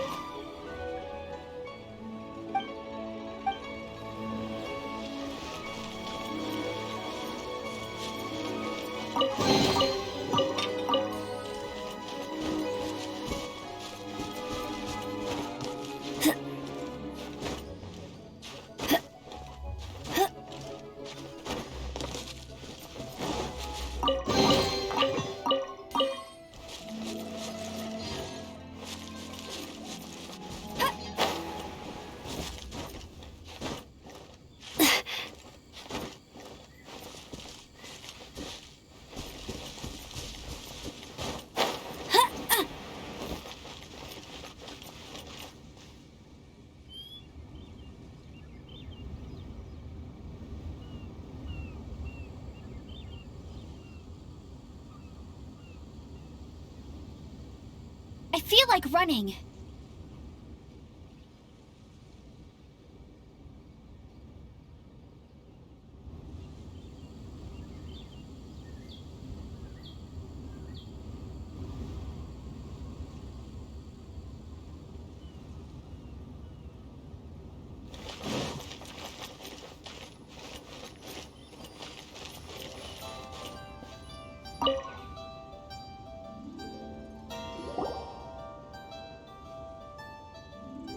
We can leave the jade here. I have already called for a jewelsmith to shape them into the implements that we will need. Ah, yes. I have yet to go and see Child. So, as for the jewelsmith's remuneration... Guess we can't do anything else. Also, is this where we're doing the rite of parting? Yes.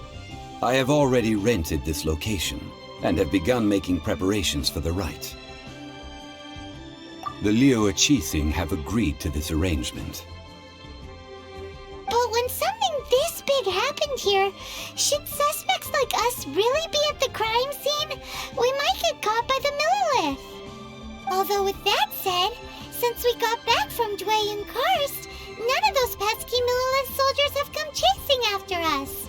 But also, the, Rex Lapis vessel... Traditionally, we call it the Exuvia. Ah, right! That's what it was called. You seem to know everything, Mr. Zhongli.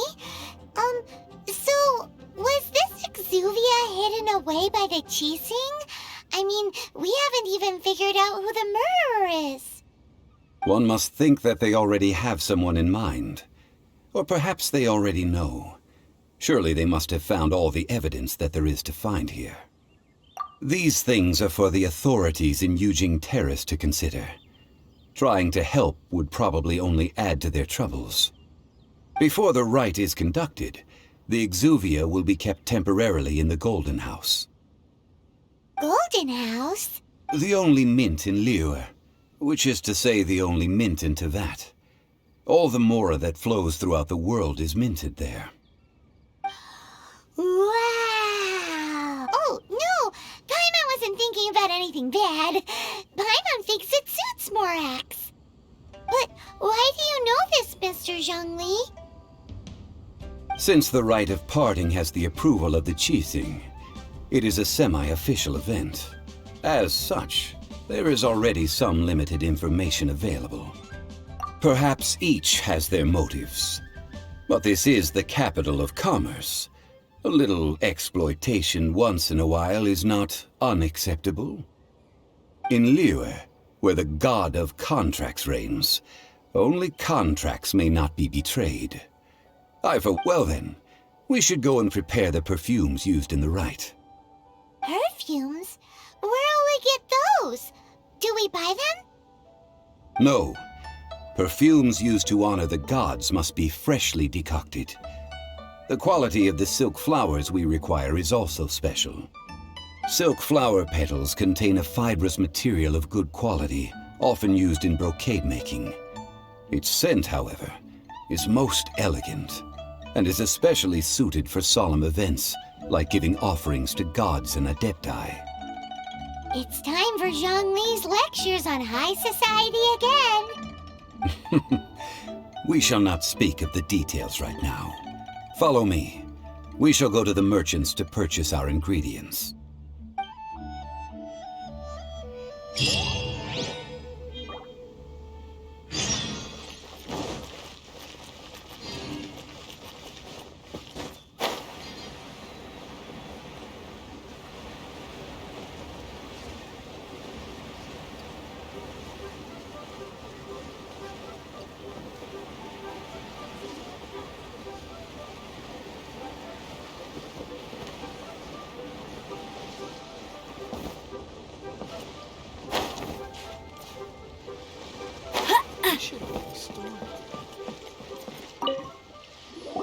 Hey, boss, do you sell silk flowers here? Silk flowers? We certainly do. Which kind would you like? Which kind? The good kind? The best? Ugh, you ignorant shoppers. Always coming in here with your stupid questions. Golden House Maiden, Valley Weaver, and Fate's Yearning. One of each. My goodness, this gentleman is quite the connoisseur. You two must be his servants. Please refrain from any further attempts to contribute. I'm sorry?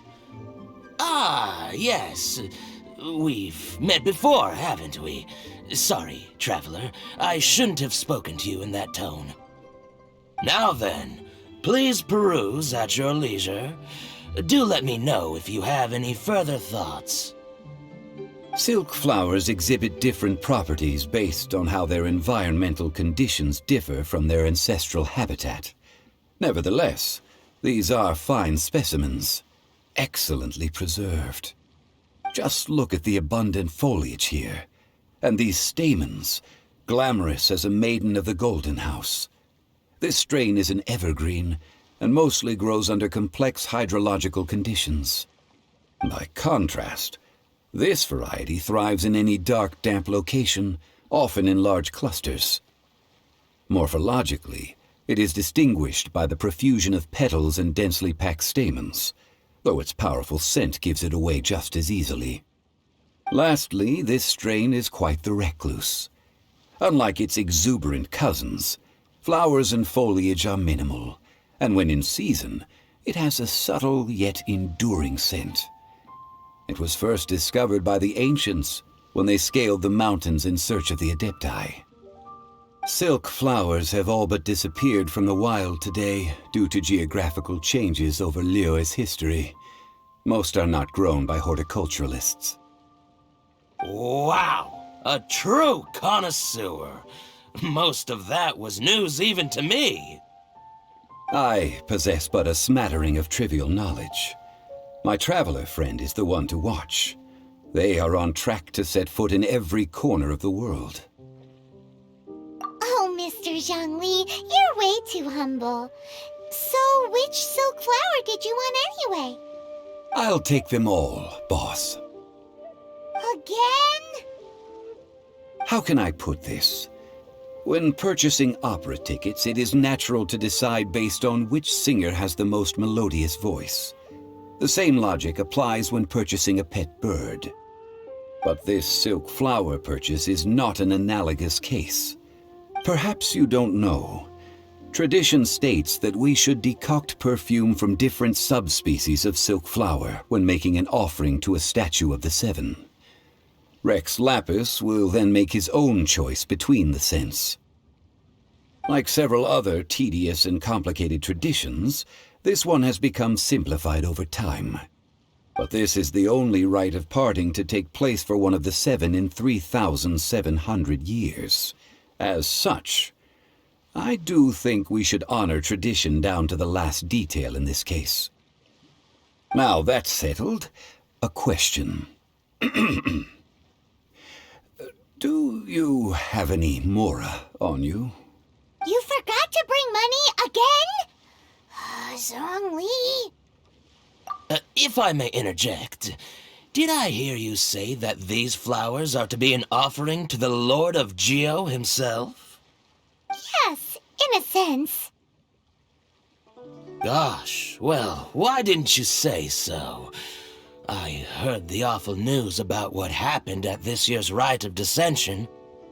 It would be bad luck to say it out loud, but I've been worried about our dear Lord ever since. I'm worried that everything I've heard is true. Since these flowers will be used to glorify our Lord, they're free of charge. Just don't forget to pass on my regards. Are you serious? Why wouldn't I be? I would be nobody if not for Rex Lapis. If he hadn't written those poems in praise of my wares, they'd only be worth a fraction of what I can sell them for today. Huh.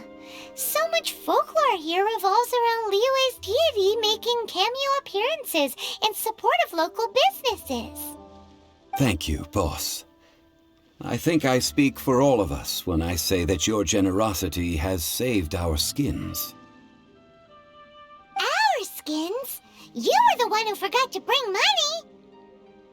Please, it's the least I could do.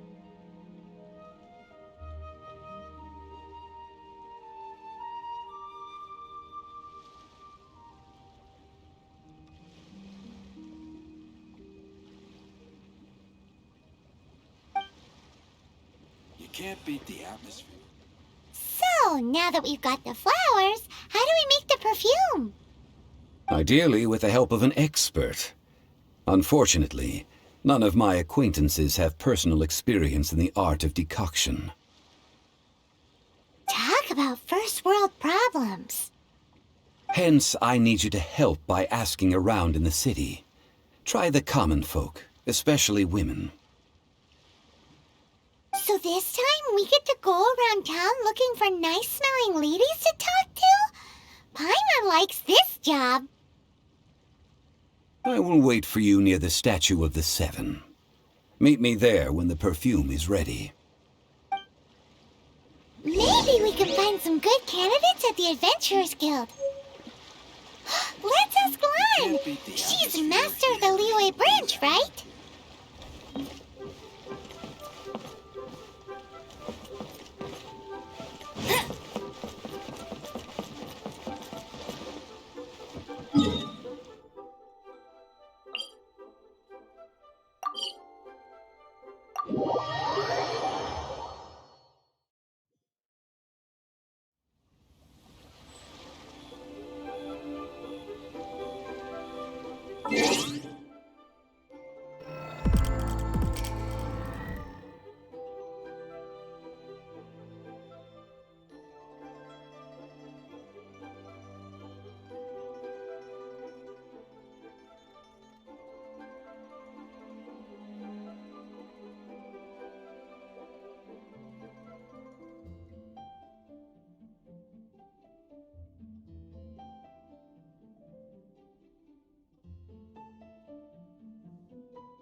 for a favor.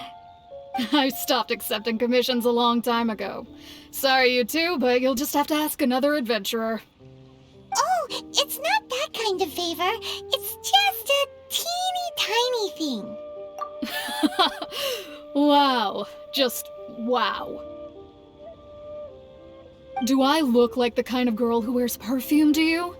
I think you're Well, Paimon thinks you smell amazing. So come on, Lon. What's your secret if not perfume? Now that you mention it, yes, there is something. What is that scent?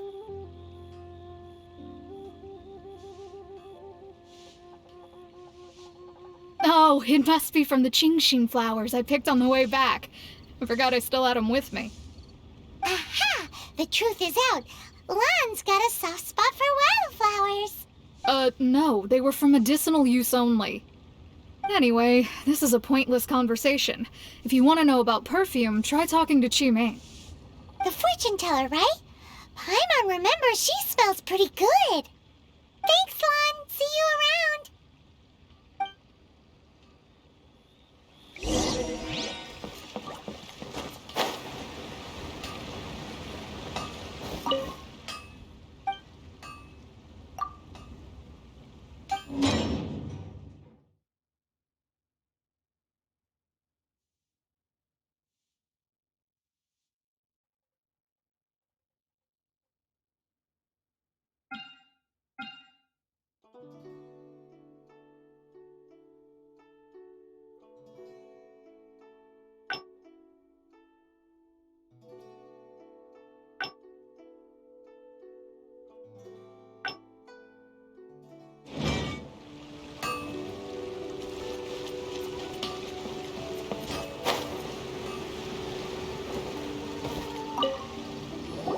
Hello. How may I help? We've come to ask you a question. Perfume? I rarely think to use it, let alone about how to make it myself. That said, some of the cosmetics I use are scented. Perhaps that's the cause of this confusion. Since I usually set up my stall by the docks, I avoid perfume like the plague, because Celestia forbid those lusty sailors catch a whiff and come hunting for the source. That's the worst thing Paimon's heard all day. While we're on the subject, have you never heard anyone mention Yingar's homemade perfume? Yingar? Oh, as in scent of spring, Yingar? Yes, that's her. Many a rich family's daughter has gotten her to make perfume for them. Apparently, her homemade product is better than anything you'll find on the market. Great! This is just the intel we need. Finally, we're getting somewhere.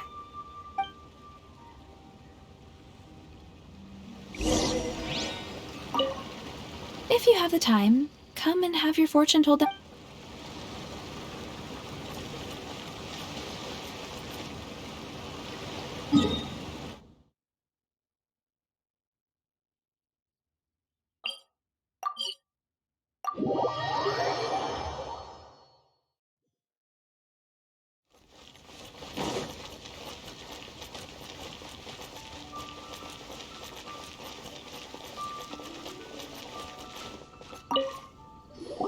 Well, hello. You found me at last. I've been waiting for you. What? How did you know we were coming?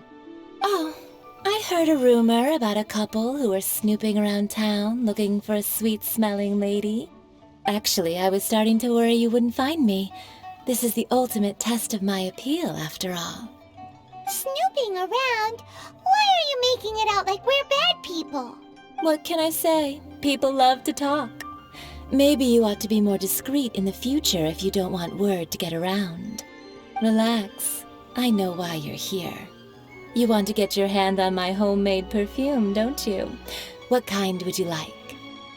3 in one go. My goodness. You have extreme tastes for someone your age. Maybe the rumors I heard were true after all. You're on the prowl and need some sweet-smelling ammunition? Is that it? Is that the best you could come up with? Even if you were genuinely offering perfume to a deity, that doesn't explain why you'd need 3 kinds. Sorry, your story just doesn't hold water. Zhongli is right. People don't remember this tradition anymore. As one of my favorite poems goes, "O cherry tree, begrudge not thy blossoms as they are deflowered in the spring, for come winter, even thy sturdiest wood shall wither." That went over Paimon's head a little. In short, I'm happy to help. Traveler, you can be my assistant, but you'd better make sure I'm the only person on your mind while you're hanging around with me. So, where is a good place for making sweet, sweet perfume? You mean Wan Min Restaurant? Good choice. Let's go.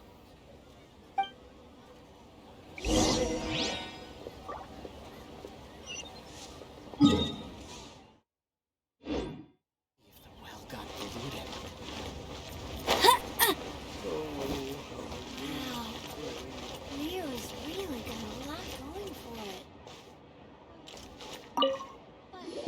I've had a word with Chef Mao. We can start work now. Are you ready to please me? What did you say?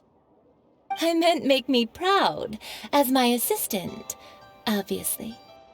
While I'm setting up, you can go and fetch some water.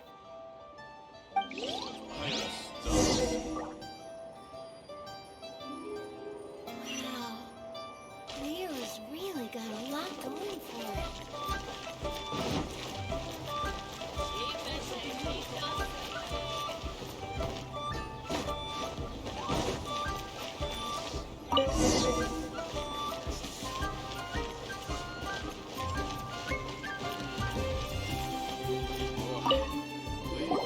This water will do nicely. Now, I need you to extract the silk flower essence using a crafting bench. Perfume making uses an altogether different technique from alchemy. Here, let me teach you. Very carefully, take hold of the mortar and pestle. Gently does it. You need to keep your wrist firm so your hand doesn't slip. Now use your strong hand to stir it with a persistent rhythm. Keep going until the juices start to come out. Ooh, you're a natural, like a fish to water. Now take these and try it out on your own using a nearby crafting bench. Don't forget to do all three. They look visually identical during the essence extraction process, but I will put them into separate containers when the perfume is ready. Wow. Leo's really got a lot going for it.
Wow, this is some exquisite silk flower essence. On to the next stage, the most important one of all. The essence is placed into water and simmered over a low heat until most of the water has boiled off. You must take care to control the heat during this process. If the temperature goes too high, it will affect the scent. So please focus on controlling the heat. This is the final step. Don't waste a drop of that essence now. We want all of it in there.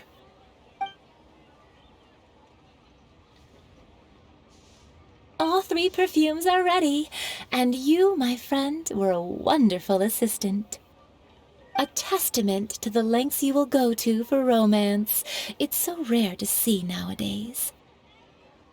Wow, you actually remembered my throwaway comment. You know, you're cuter than people give you credit for. If I didn't have my guard up, I can see how easily one could be taken in. Anyway, shall I give you a brief overview of each scent? It might just help you match the right scent to the right occasion. Paimon wants to hear this. This first one is sweet as candy, straight out of a fairy tale. Younger women will love it. The second one is for those with more refined tastes, the first choice for daughters of high society. Finally, the third one has a soft but lingering scent, like a mist that captures the last light of dusk. Mature women adore this one. All clear? Don't get them mixed up now. You'll ruin good. Be sure to come visit if you ever need help with anything, okay? I'll leave you with some parting words. One who tries to sail 3 boats simultaneously should be careful not to go overboard. Come and hang out with me at Scent of Spring sometime, okay? Let's take these 3 perfumes over to the Statue of the Seven. Mr. Zhongli's probably been waiting a while.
We've brought the perfumes, Mr. Zhongli. Did we take too long? You were just staring up at the statue. Oh, you're back. Don't worry, I haven't waited long. Compared to the watch that Rex Lapis's statues have kept over Liyue, this was but a brief moment. Well, how can a person compete with a statue? That is true. Well, have you brought the perfumes? 3 sets, and not 1 less. Thank you both. Let us offer them up. This is the first kind of perfume.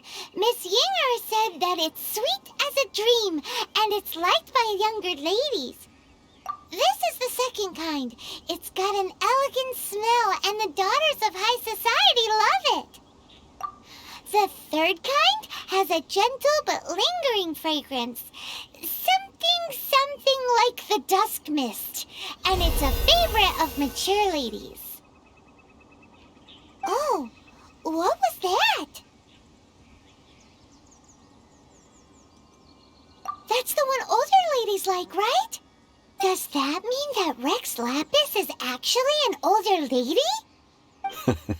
Perhaps. Perhaps. Rex Lapis has taken on countless forms. Perhaps that really was one of them. What a shame. We only got to see the giant dragon form, and... Let's hope the Chi-Sing can catch the real killer. We can leave that to the authorities. Let us focus on the fond farewell for Rex Lapis. So, we finished another step in our preparations. What's next? Next, I would like the two of you to help me borrow the cleansing bell. Cleansing bell? At present, a friend of mine named Madame Ping is the guardian of the cleansing bell. She lives near Yujing Terrace. If you ask her, she will know what to do. Sure, but aren't you going to come with us? Ah, I have certain reasons why I cannot be there in person. Please, do this for me. Man, why's he gotta be so secretive this time?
All things must change.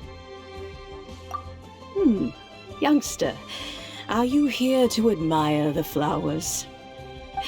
But it's a shame. These glazed lilies have almost all wilted. What happened to them? Back in my day, people said that glazed lilies can read human hearts. If they heard beautiful sounds like laughter and singing, they would also bloom joyfully. But if they heard too much wild gossip or slander, they would quickly wither away. So that means these flowers feel what's happening in Liyue? Yes, the rumors of Rex Lapis's death are no small matter. They are everywhere. Some say it was a F2P plot. Others say that the Chi-Sing made it all up. And still others think that which lies in the deep is breaking free. This harbor is like a mountain of dry tinder. Once, well, I shall say no more. This old woman's grown too old and naggy. Did you have something to say, youngster? Ah, that old trinket. I remember it being here with me, but I've grown old. I can't quite recall where it is exactly. An old friend of mine used to wear it on his person. Back when I was young, he saw me gazing at it often and gave it to me. But he told me then that if someone should come to borrow that bell, I should. It has been many years, and who knows how many times someone has come to borrow this bell. Still, though, I can't recall when it started. It's been a long time since anyone has come to borrow it. Oh, these old bones are so slow to look for things. I doubt you can wait that long. That's right, Granny. We'll follow you back home and search for it ourselves. And, we can help with chores if you have any too. All right, children. There is no need to worry. I didn't place the bell very far away. Do you live near here, Granny? Whoa, but this is Yujing Terrace. It's gotta be expensive. Oh, An old lady like me can't afford to buy a place in this city. See this ceramic teapot? My entire household is in here. How does that work?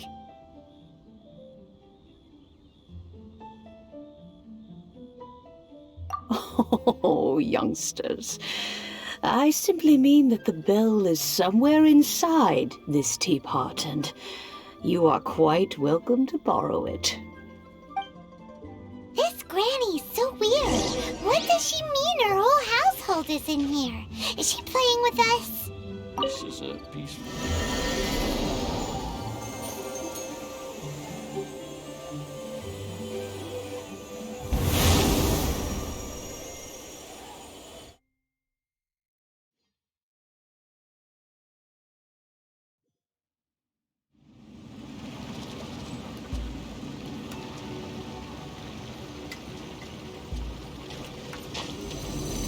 Huh? Where are we? What just happened? Youngsters, this is where this old woman keeps all her things. Quickly now, go fetch that bell. Whoa! That sounds like Granny's voice. So, this is her teapot? What's going on? Oh dear, so many cobwebs. It seems I really haven't cleaned it in a long while. Sorry to trouble you, children. Please help an old lady clean up.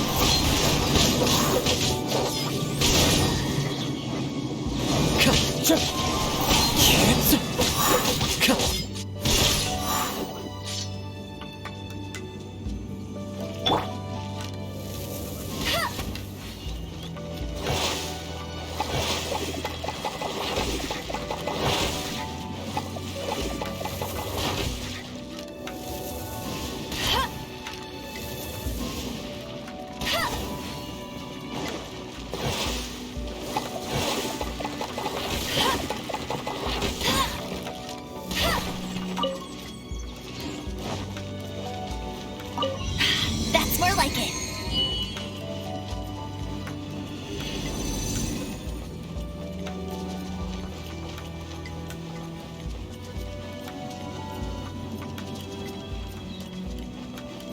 Did you notice?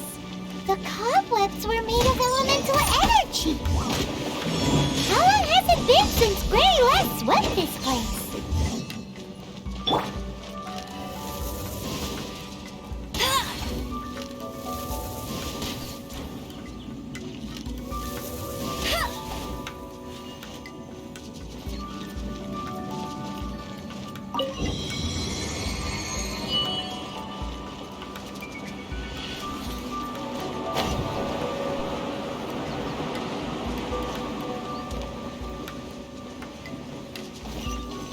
You know, with such a special teapot and the cleansing valve, do you think this old granny could also be an adeptus?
an Adeptus.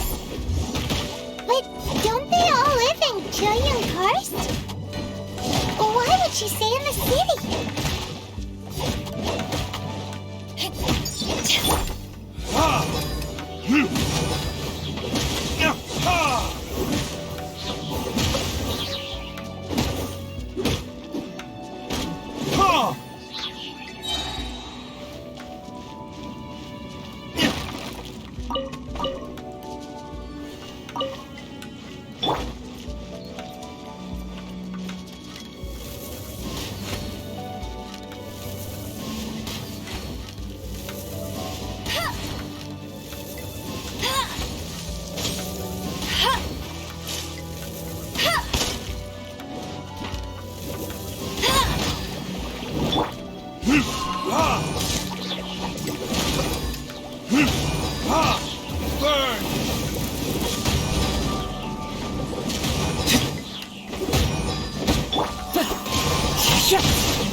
No escape!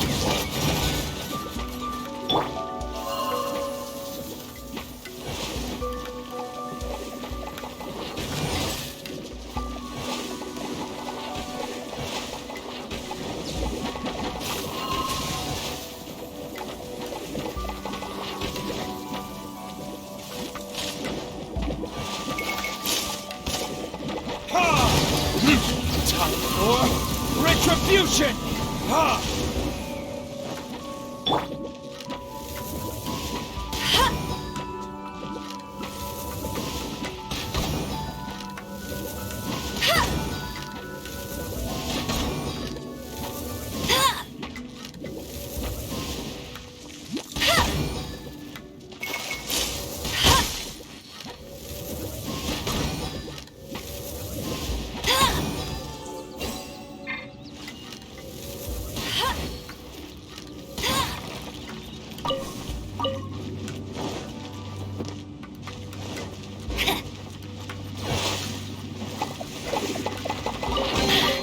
Told you I'd win.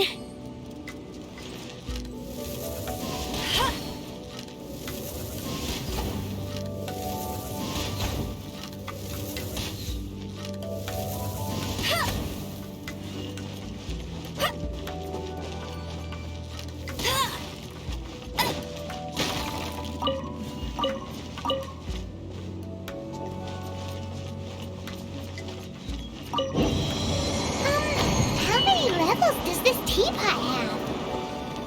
It would be nice if we had one of these too. Or at least we wouldn't have to camp outside.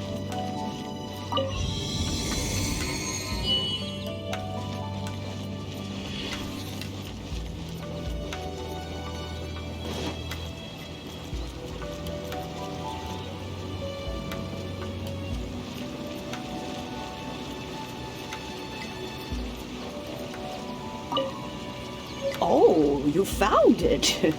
Youngsters are so quick on their feet. Oh, now, let me All right, that'll do. Come on out now, children.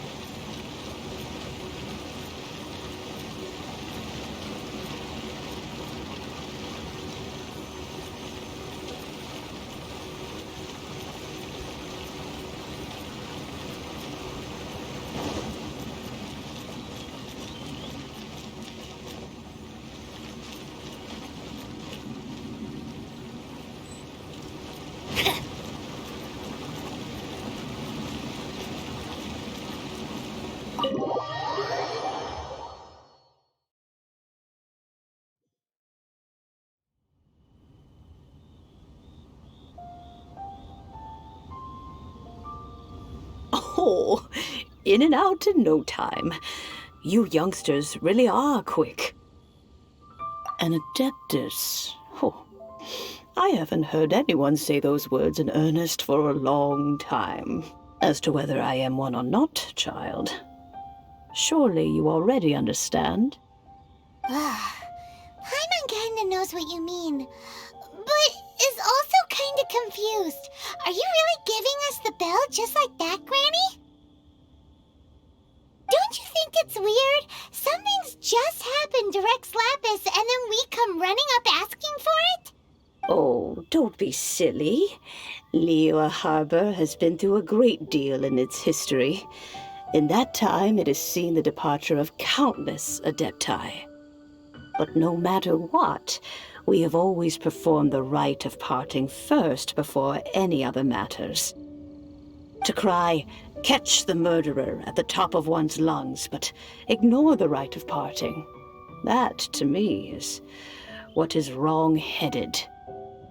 Now that you have come to borrow the bell, I guess that perhaps an old friend of mine has finally decided to take matters into their own hands. So, why would I be unwilling to lend you the bell? Oh? Well, if it came to that, they would find a certain old lady knocking at their door. We haven't met in a while anyway. It would be nice to share a drink and chat. Well, you must have things to do.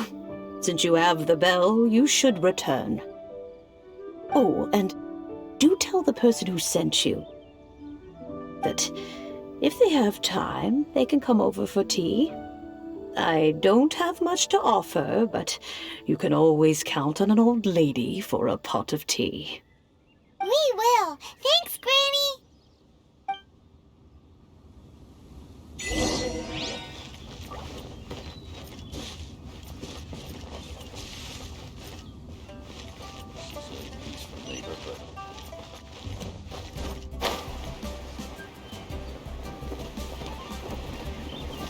I'll race you there!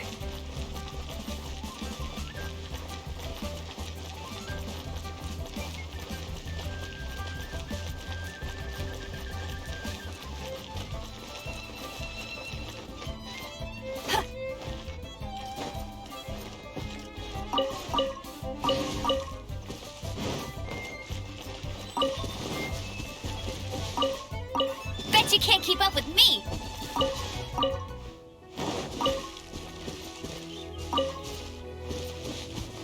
I'll race you there!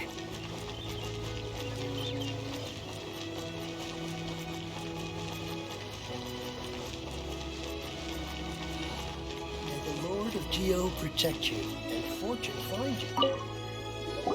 Indeed, this is the cleansing bell.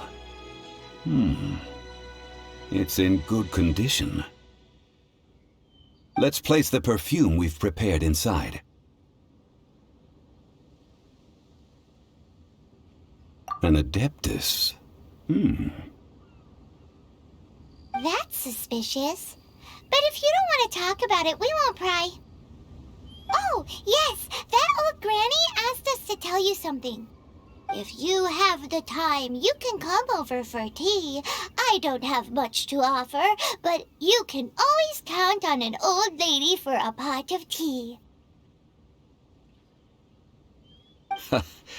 That tone does not suit you. Still, her teapot is indeed very good. There are none better for brewing tea. When a suitable time arrives, I'll bring a spot of fine tea and pay her a visit. So what's the next step in our preparations? Next, we need to purchase kites. Ooh, Paimon loves kites! Are you taking us kite flying? Is this our break time? No. Kites are children's toys, yes. But they also play various symbolic roles in Liyue's rituals. I will explain it to you. But our next course of action should probably be to purchase the kites first. Oh, sure.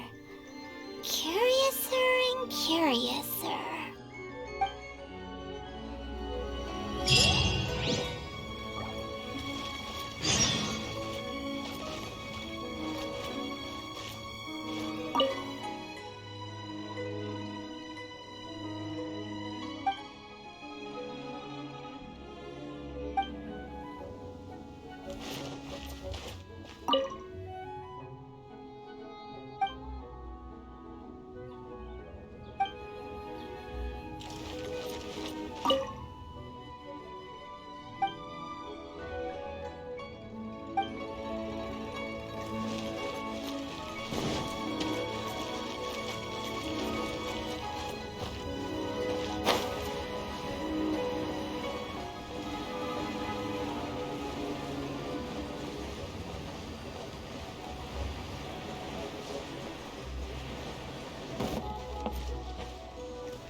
I won't let you down!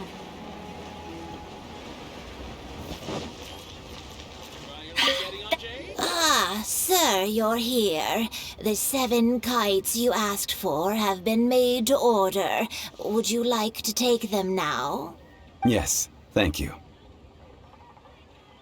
It's rare to see customers who want to buy this type of kite nowadays. In the early days, we used to get orders from people of all walks of life. Well, this is Mr. Zhongli from the Wangxiang Funeral Parlor, so he's probably well-versed in all these walks of life. We've talked about a whole bunch of things while traveling with him. He seems to know Liyue's favorite topics, money and government, really well, but he likes talking about less useful topics instead. Well, that's because I prefer to share fun things with you. Children's toys are very fun things, that's for sure. I enjoy watching the children at play as much as anyone else, but there is more to it than that. Finely crafted toys are well loved by children, but this craft itself has been honed over thousands of years, and there is meaning behind that. I have made kites in Liyue for 40 years, and I am intimately familiar with the forms passed down from my ancestors. The meaning of these 7 kites is far from banal. Indeed. These are decorations used in the rite of parting. The 7 kites represent the 7.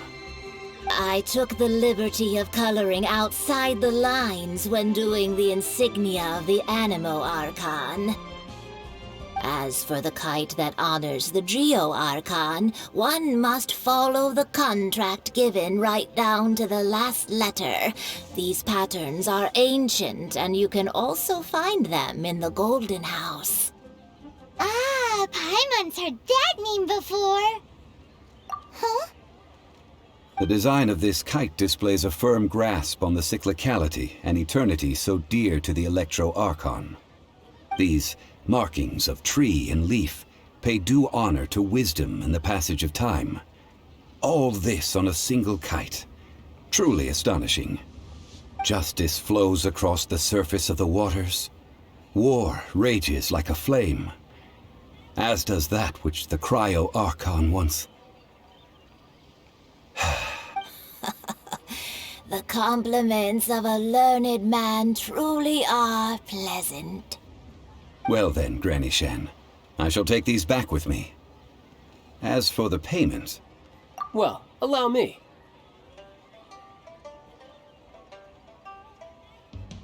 Hey, it's Child! No, I was merely passing through. I see Mr. Zhongli's the same as ever. When paying, well, when getting others to pay for him, he neither looks at the price tag nor his wallet. He knows a great deal about money, and about the trials of the common man. He just doesn't consider poverty to be something that could ever happen to him. Or perhaps you could say that he cannot imagine himself lacking money. How has he not died of hunger yet? Child, you are as fond of jokes as ever. Well then, since we've purchased our kites without incident, there's no need to take a break before moving to the next step in our preparations. The rite of parting requires helping hands as well as materials. We should be able to find some people near the harbor. Oh, by the way, take this bag of money. You probably won't want to let Zhongli do the bargaining, if you know what I mean. Seems I missed out on some interesting information. I suppose I'll just have to find a more opportune moment next time.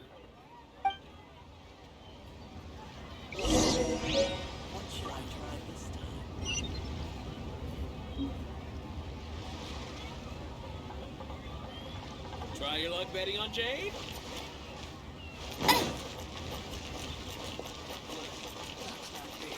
That's just plain stupid.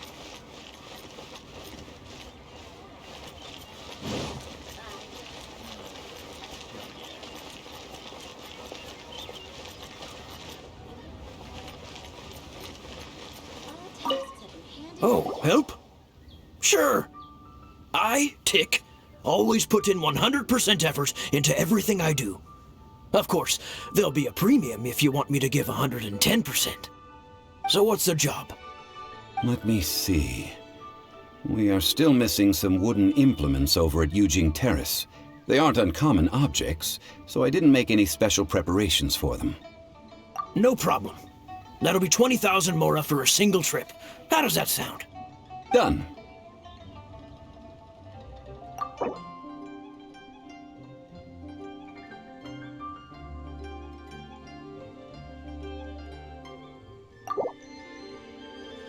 Oh, come on. That's too little.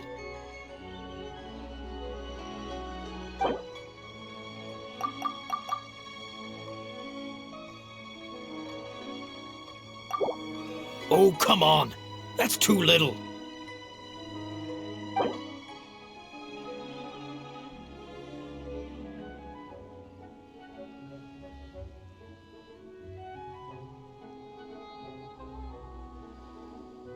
Let me think. Deal. This price is reasonable. I'll hop right to it.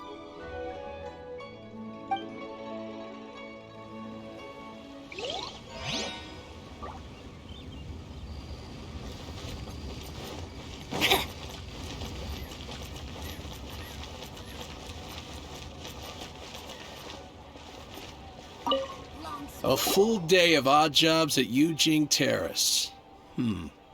No problem. 25,000 per day. A fair trade, yes? Whoa, that's expensive. Could you give us a bit of a discount on account of the whole Hero of Mondstadt thing? Hero of Mondstadt? Never heard of them. Well, you may never have heard of this hero, but it seems you've heard of Mora nonetheless.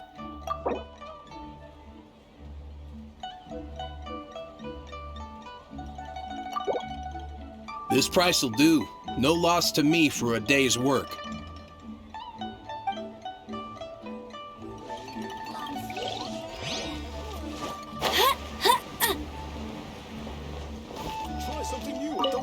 Hiring help? Sure. But let me just say first that I'm a reserve member of the Adventurers Guild. I take adventuring commissions, but I don't do anything clerical. Adventure? Venturing into the mountains to capture a few crystal flies seems adventurous enough. That's not hard. Almost a bit too easy for a reserve adventurer. Never mind. I'll only charge you 15,000 mora. What say you? A most fair price.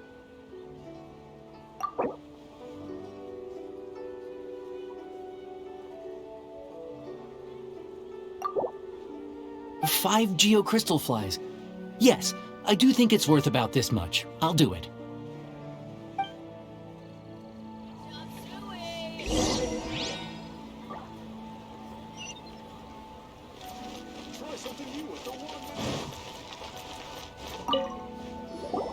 All finished then? Splendid. Any leftover cash is yours to keep. A favor for the Fatui should never go unrewarded. You think you can buy us off with some loose change? No way! Paimon demands to know when the next payment is coming! Well, how does this sound? You give me the information I need, and maybe I'll leave the Northland Bank's vaults open and unattended for half an hour. What info do you need? Huh. Does that mean you know what he's after? Yikes! You're right! Signora! You both need to calm down. I don't know what's gotten into you. Just what is this about? The atmosphere got so tense all of a sudden.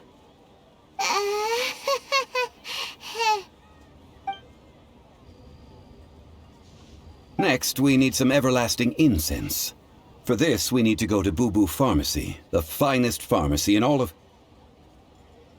Is everything okay? Everything is fine. I was just informing them that they need not return the surplus mora. Now, if you'll excuse me, I must be going. Paimon definitely felt like Child wasn't happy with us just now.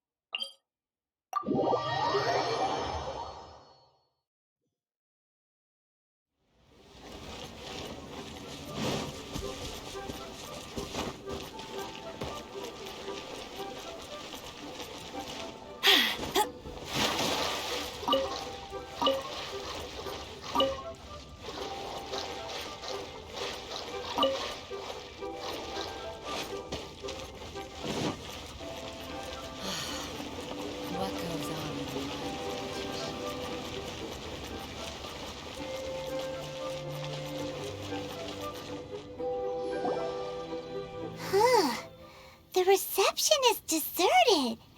And it seems kinda spooky in here. Hello? Is anybody— Welcome to Boo Boo Pharmacy. Huh? Did you hear that?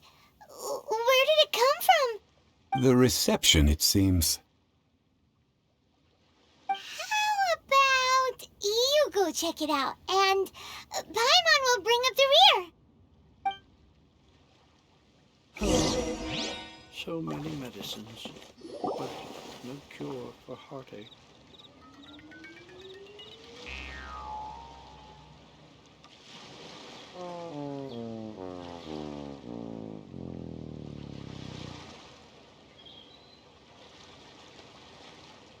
Oh, there you are! But you can't even reach the counter. Joke's on you! Paimon floats, so height is no restriction. Anyway, there's something weird about this one over here. What's the talisman doing on her forehead? It can't be. She's a zombie! Welcome to Boo Boo Pharmacy. I am Chi-Chi. Once upon a time, Chi-Chi died. Then, Chi-Chi was saved by the Adepti. Now, Chi-Chi is a zombie. Something like this would be unimaginable in Mondstadt. Hello, little girl. Do you sell everlasting incense here? Excuse me, sir. Did you bring your prescription? Surely no prescription is needed to purchase everlasting incense. It's not a controlled substance. Chi-Chi can get your medicine, but only if you show Chi-Chi your prescription. These are Chi-Chi's orders from Chi-Chi. Zombies are limited to acting within the confines of their orders. And somehow in this case, the zombie issues her own orders to herself. My dear Chi-Chi, we didn't bring a prescription, I'm afraid. But we do hope that you can still help us find some everlasting incense. Okay then. How did you manage that? But Chi-Chi helps you. You help Chi-Chi. Since when do customers need to do favors for customer service staff? Never mind. Just think of it as a peer-to-peer transaction. That way everybody wins. Sometimes in Liyue, the art of the deal is simply about victory via mental gymnastics. Go to Mount Tianheng, find the Guizhong Ballista, and hunt a cocoa goat. Please and thank you.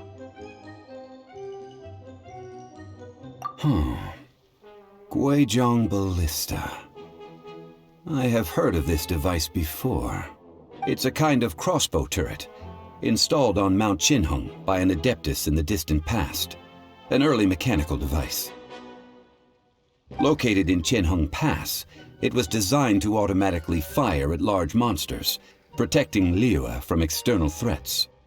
Mr. Zhang Li really knows Liyue inside out. Apparently not quite. This is the first I have ever heard of the cocoa goat. The cocoa goat is a legendary animal, an adeptabeast.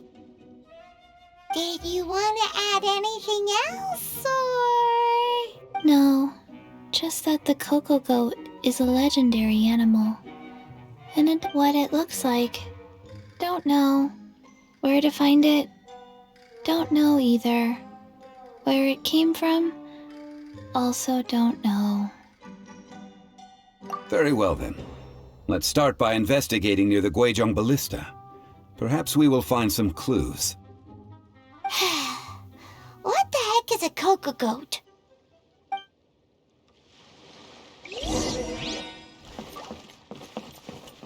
Cocoa goat.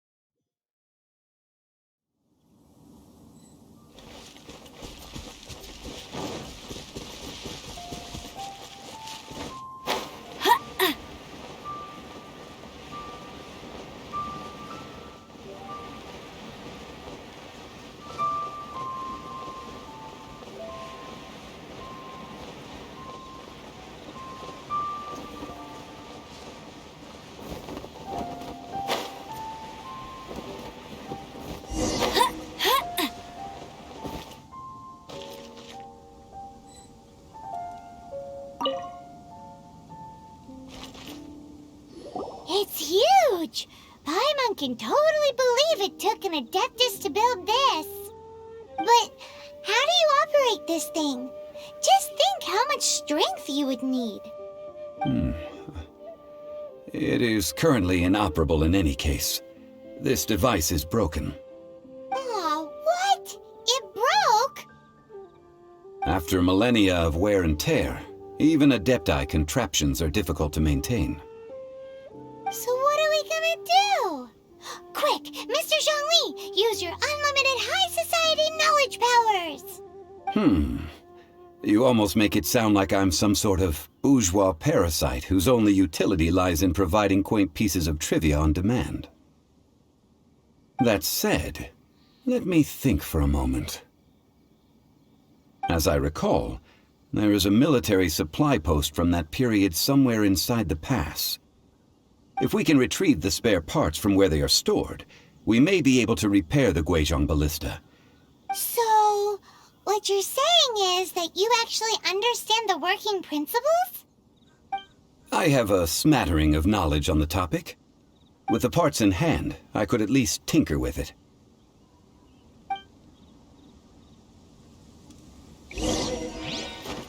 Get ready for the gliding champion of months! Where is that supply post? Here, post...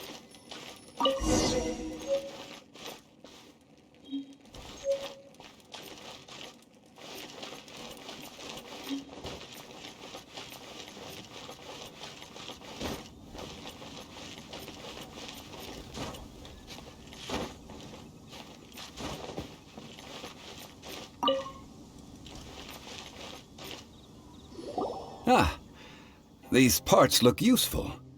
One moment. I will try to repair the device. It is done. The Guizhong ballista is more intricately designed than I thought. Ooh! Now how do we turn it on? It's easy enough. We simply need to do this. Look, it even has a scope. Over here we have... nothing. And over there... more nothing. Hey! Just what do you think you're doing? So you fixed up this turret because you're planning to do what, exactly? Not a turret. A Guizhong ballista. Also, kindly state your name before you ask a question. It's just good... Ha! Are you blind or something? You're looking at the leader of the treasure hoarders, old man.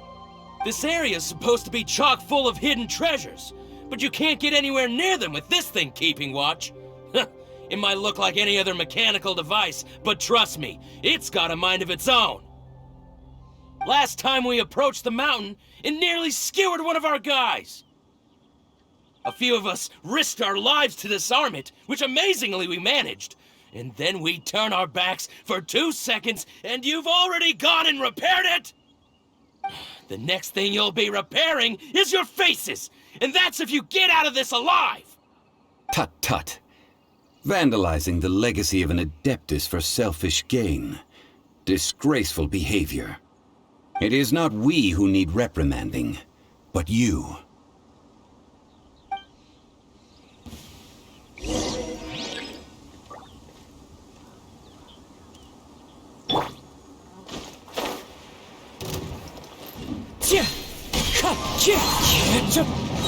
You're open! Wind strike! Fallen leaves, adorn my night! Time to go!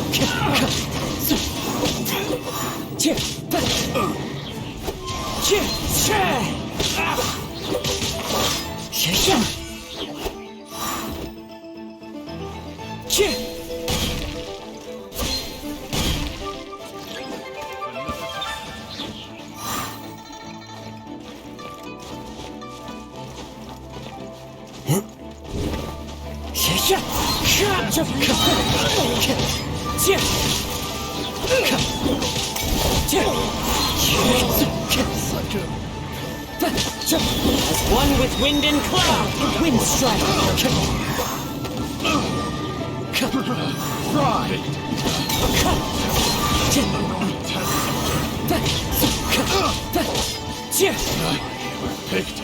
the wrong test subject. Jab and cross.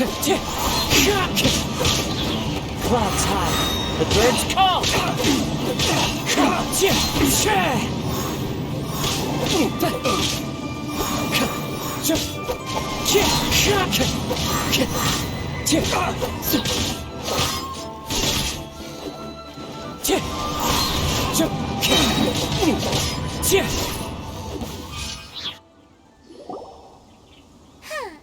These lowlifes didn't know who they were messing with.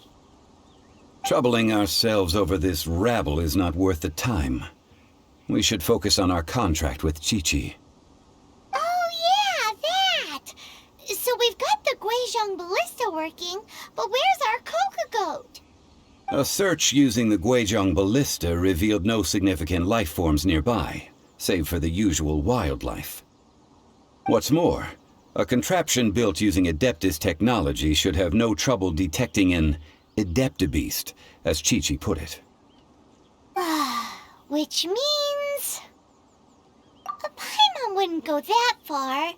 We did something positive, right? We won't solve anything while standing here and racking our brains. Let's return to Boo Boo Pharmacy, explain that we could not find a Coco Goat, and review our next step. Good idea. We did our best, and that's what counts.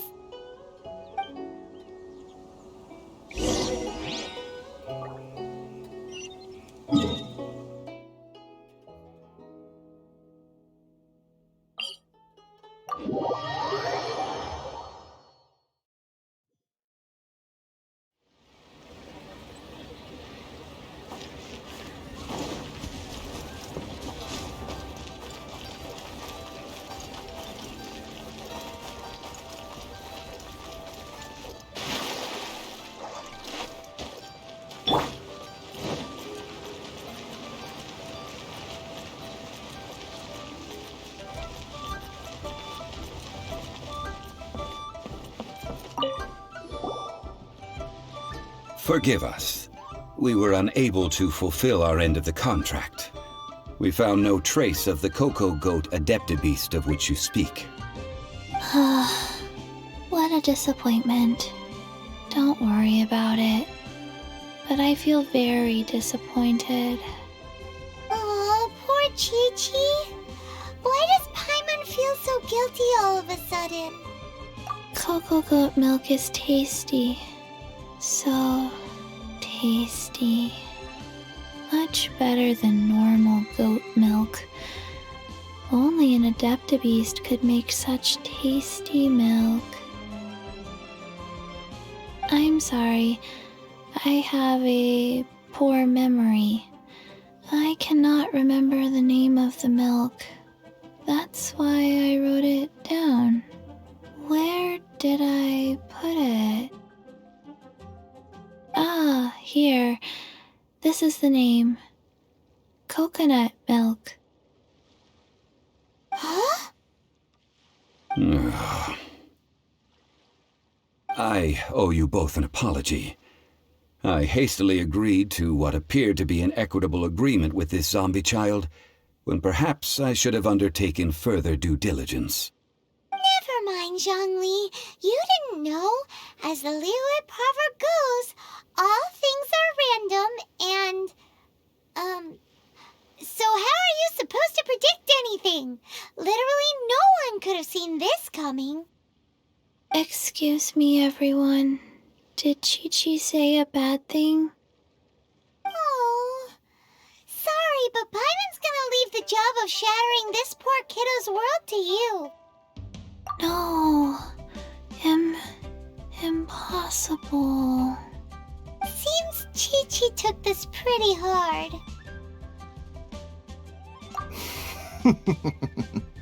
Someone learnt a valuable life lesson today, then. Thank you all for looking after my little Chi-Chi. Might I ask who? Ah, how rude of me. I'm Baiju, boss of the Boo Boo Pharmacy. Paimon thought Chi-Chi was the boss. Turns out it's some wacko who wears medicinal ingredients around his neck. What a sorry state of affairs. This little mascot is even more of a simpleton than Chi-Chi. Ah! The snake is speaking! I prefer to stay silent, but faced with strangers, I must speak, lest you mistake me for an escapee from the medicine cabinet, for I am a living, breathing serpent! Don't mind Chung Sheng. She's a good girl, really. As for you three, communal chaos causing with Chi-Chi aside, what business brings you here? Do you sell everlasting incense in this fine establishment? Everlasting incense? Why, of course we do. Whew, at last! Things are finally starting to come together. 3 million mora. Top quality. Guaranteed. You might as well just rob the Golden House. Oh, but the Chising have taken it over for now. Security will be tighter than usual. 3 million. An innocuous number in and of itself, though practically speaking, it could be a hard sum to come by. It's a crazy number. We'd never be able to make that much mora. And as for Mr. Zhongli, he's around 3 million short. This is correct. What are we gonna do? Is this the part where we go crawling back to Child?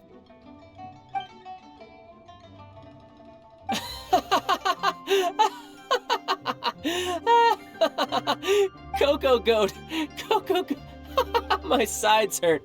Oh my goodness. I cannot believe you fell for that. Hey! Less laughter, more sympathy! I'm almost in tears over here. Thank you. That was the best laugh I've had in a long time. In return, I'm more than happy to sort out this mess you've managed to get yourselves into. Excuse me, sir. Dr. Baiju, isn't it?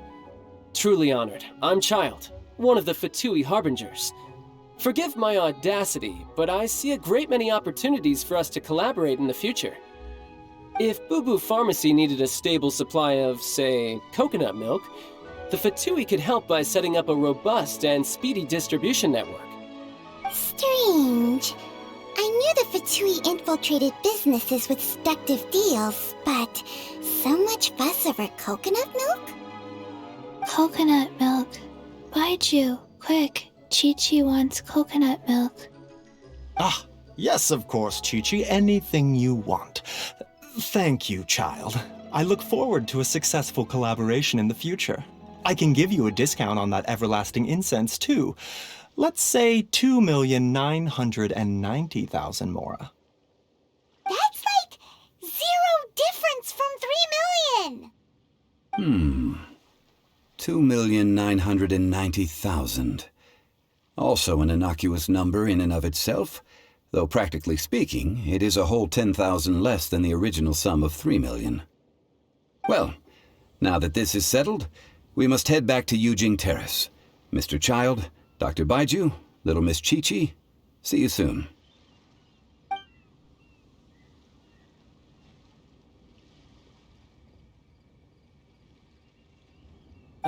That lot is an absolute riot.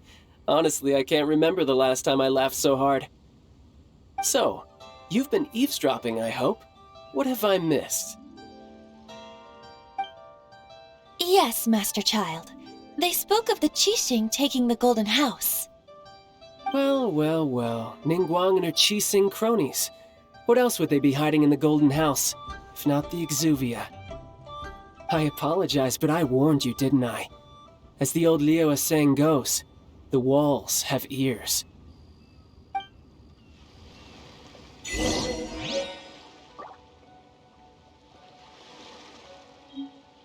This is good. There will be coconut milk from now on. What an odd exchange we've had. Well, I look forward to your patronage in the future as well. That sound is the laughter of a man who's found new people to fleece. Consider yourselves warned.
Well, as it stands, we've hired helpers, and we've acquired the everlasting incense.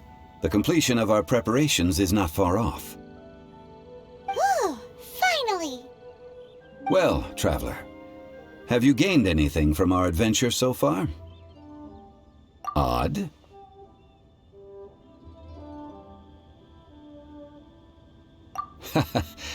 Which is it, I wonder? The questions that such travels raise are ever so complicated. Well, I'll leave you to ruminate over it yourself. As to remuneration for your help, I've decided to treat you to a meal. Oh, yes, don't worry. I will remember to bring the Mora this time. Tonight, I shall take you both to an old hole-in-the-wall, praised throughout Liyue. Hole in the wall? As in a cool restaurant? Indeed. Let us meet near the harbor, at third round knockout.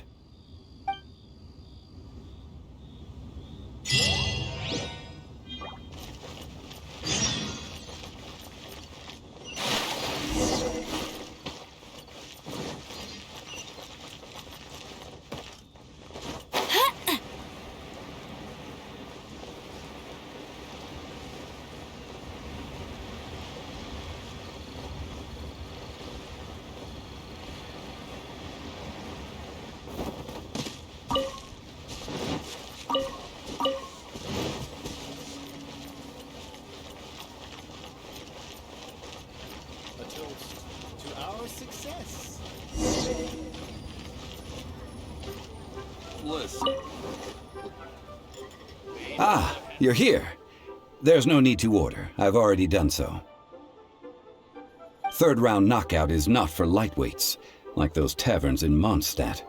Here, the owner does not take such unorthodox orders as fruit juice. I ordered some wine-fermented sweet rice balls for you, if that counts. If it is to your liking, dear customers, I shall continue the tale of Lady Ningguang's Jade Chamber. Hey, there's even a storyteller here! Great atmosphere! Besides fine wine, the excellent ambiance is the reason why this place is so well loved. But when I say ambiance, I refer to a different sort from the one the Tevat travel guide uses to judge other establishments. As you all know, high above the land of Liyue lies a pavilion in the clouds, a palace in the mist. What does it mean to have all-seeing eyes? This, my friends, Lady Ningguang's masterwork that bridges earth and sky. Imagine, the weather is clear, and you gaze down from the deck on the world below. Behold, the glorious sights of Liyue Harbor, stretching out far and wide. They say that when Lady Ningguang ponders important affairs, she retreats to her jade chamber with none but her 3 closest confidants in tow. Why brings she these trusted 3 to sift through sources, dig through documents, looking for information? Piece by piece, facts and figures paint a picture on the walls of the chamber.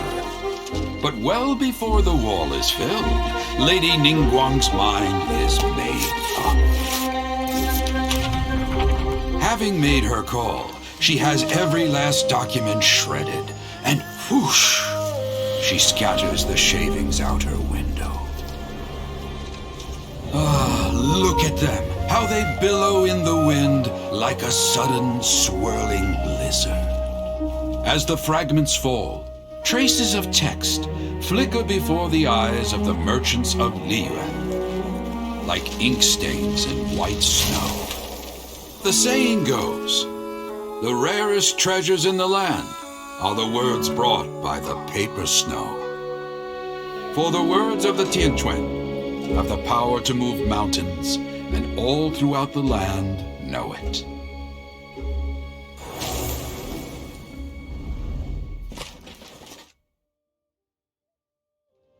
These are but scraps of paper, and yet they guide Lady Ningguang's hand. Such is their value.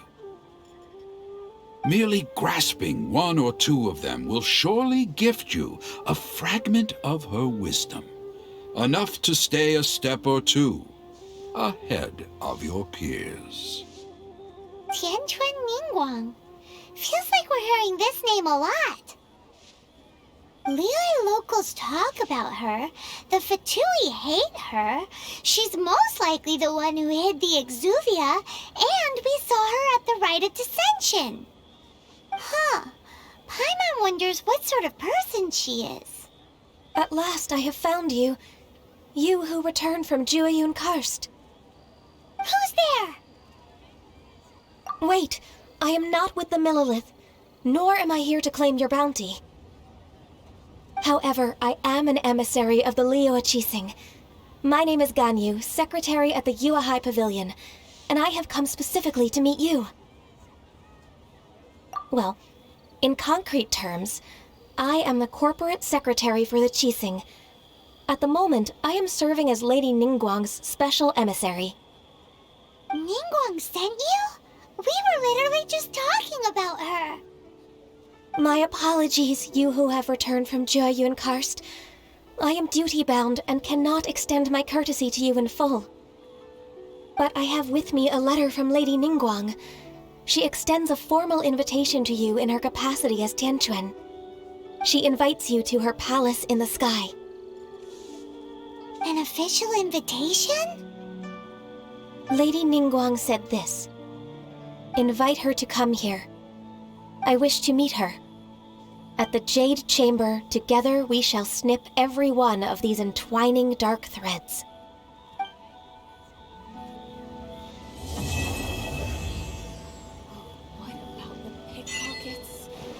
And with that, the emissary who called herself Ganyu just disappeared.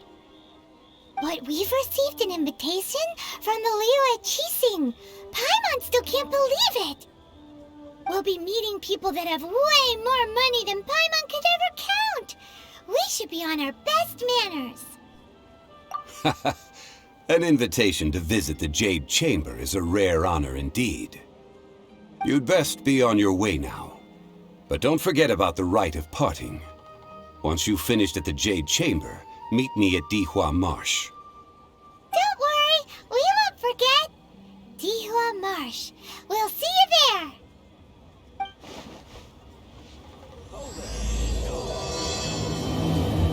Precious curios. Here, fire hazard right here.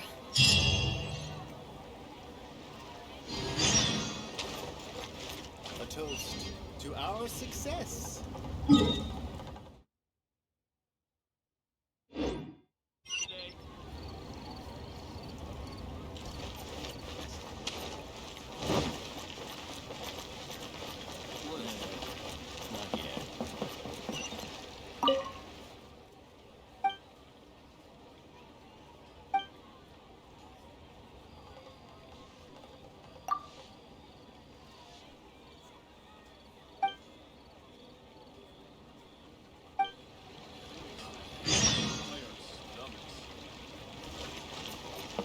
Should I save this money or invest it? Ad Astra Abyssa.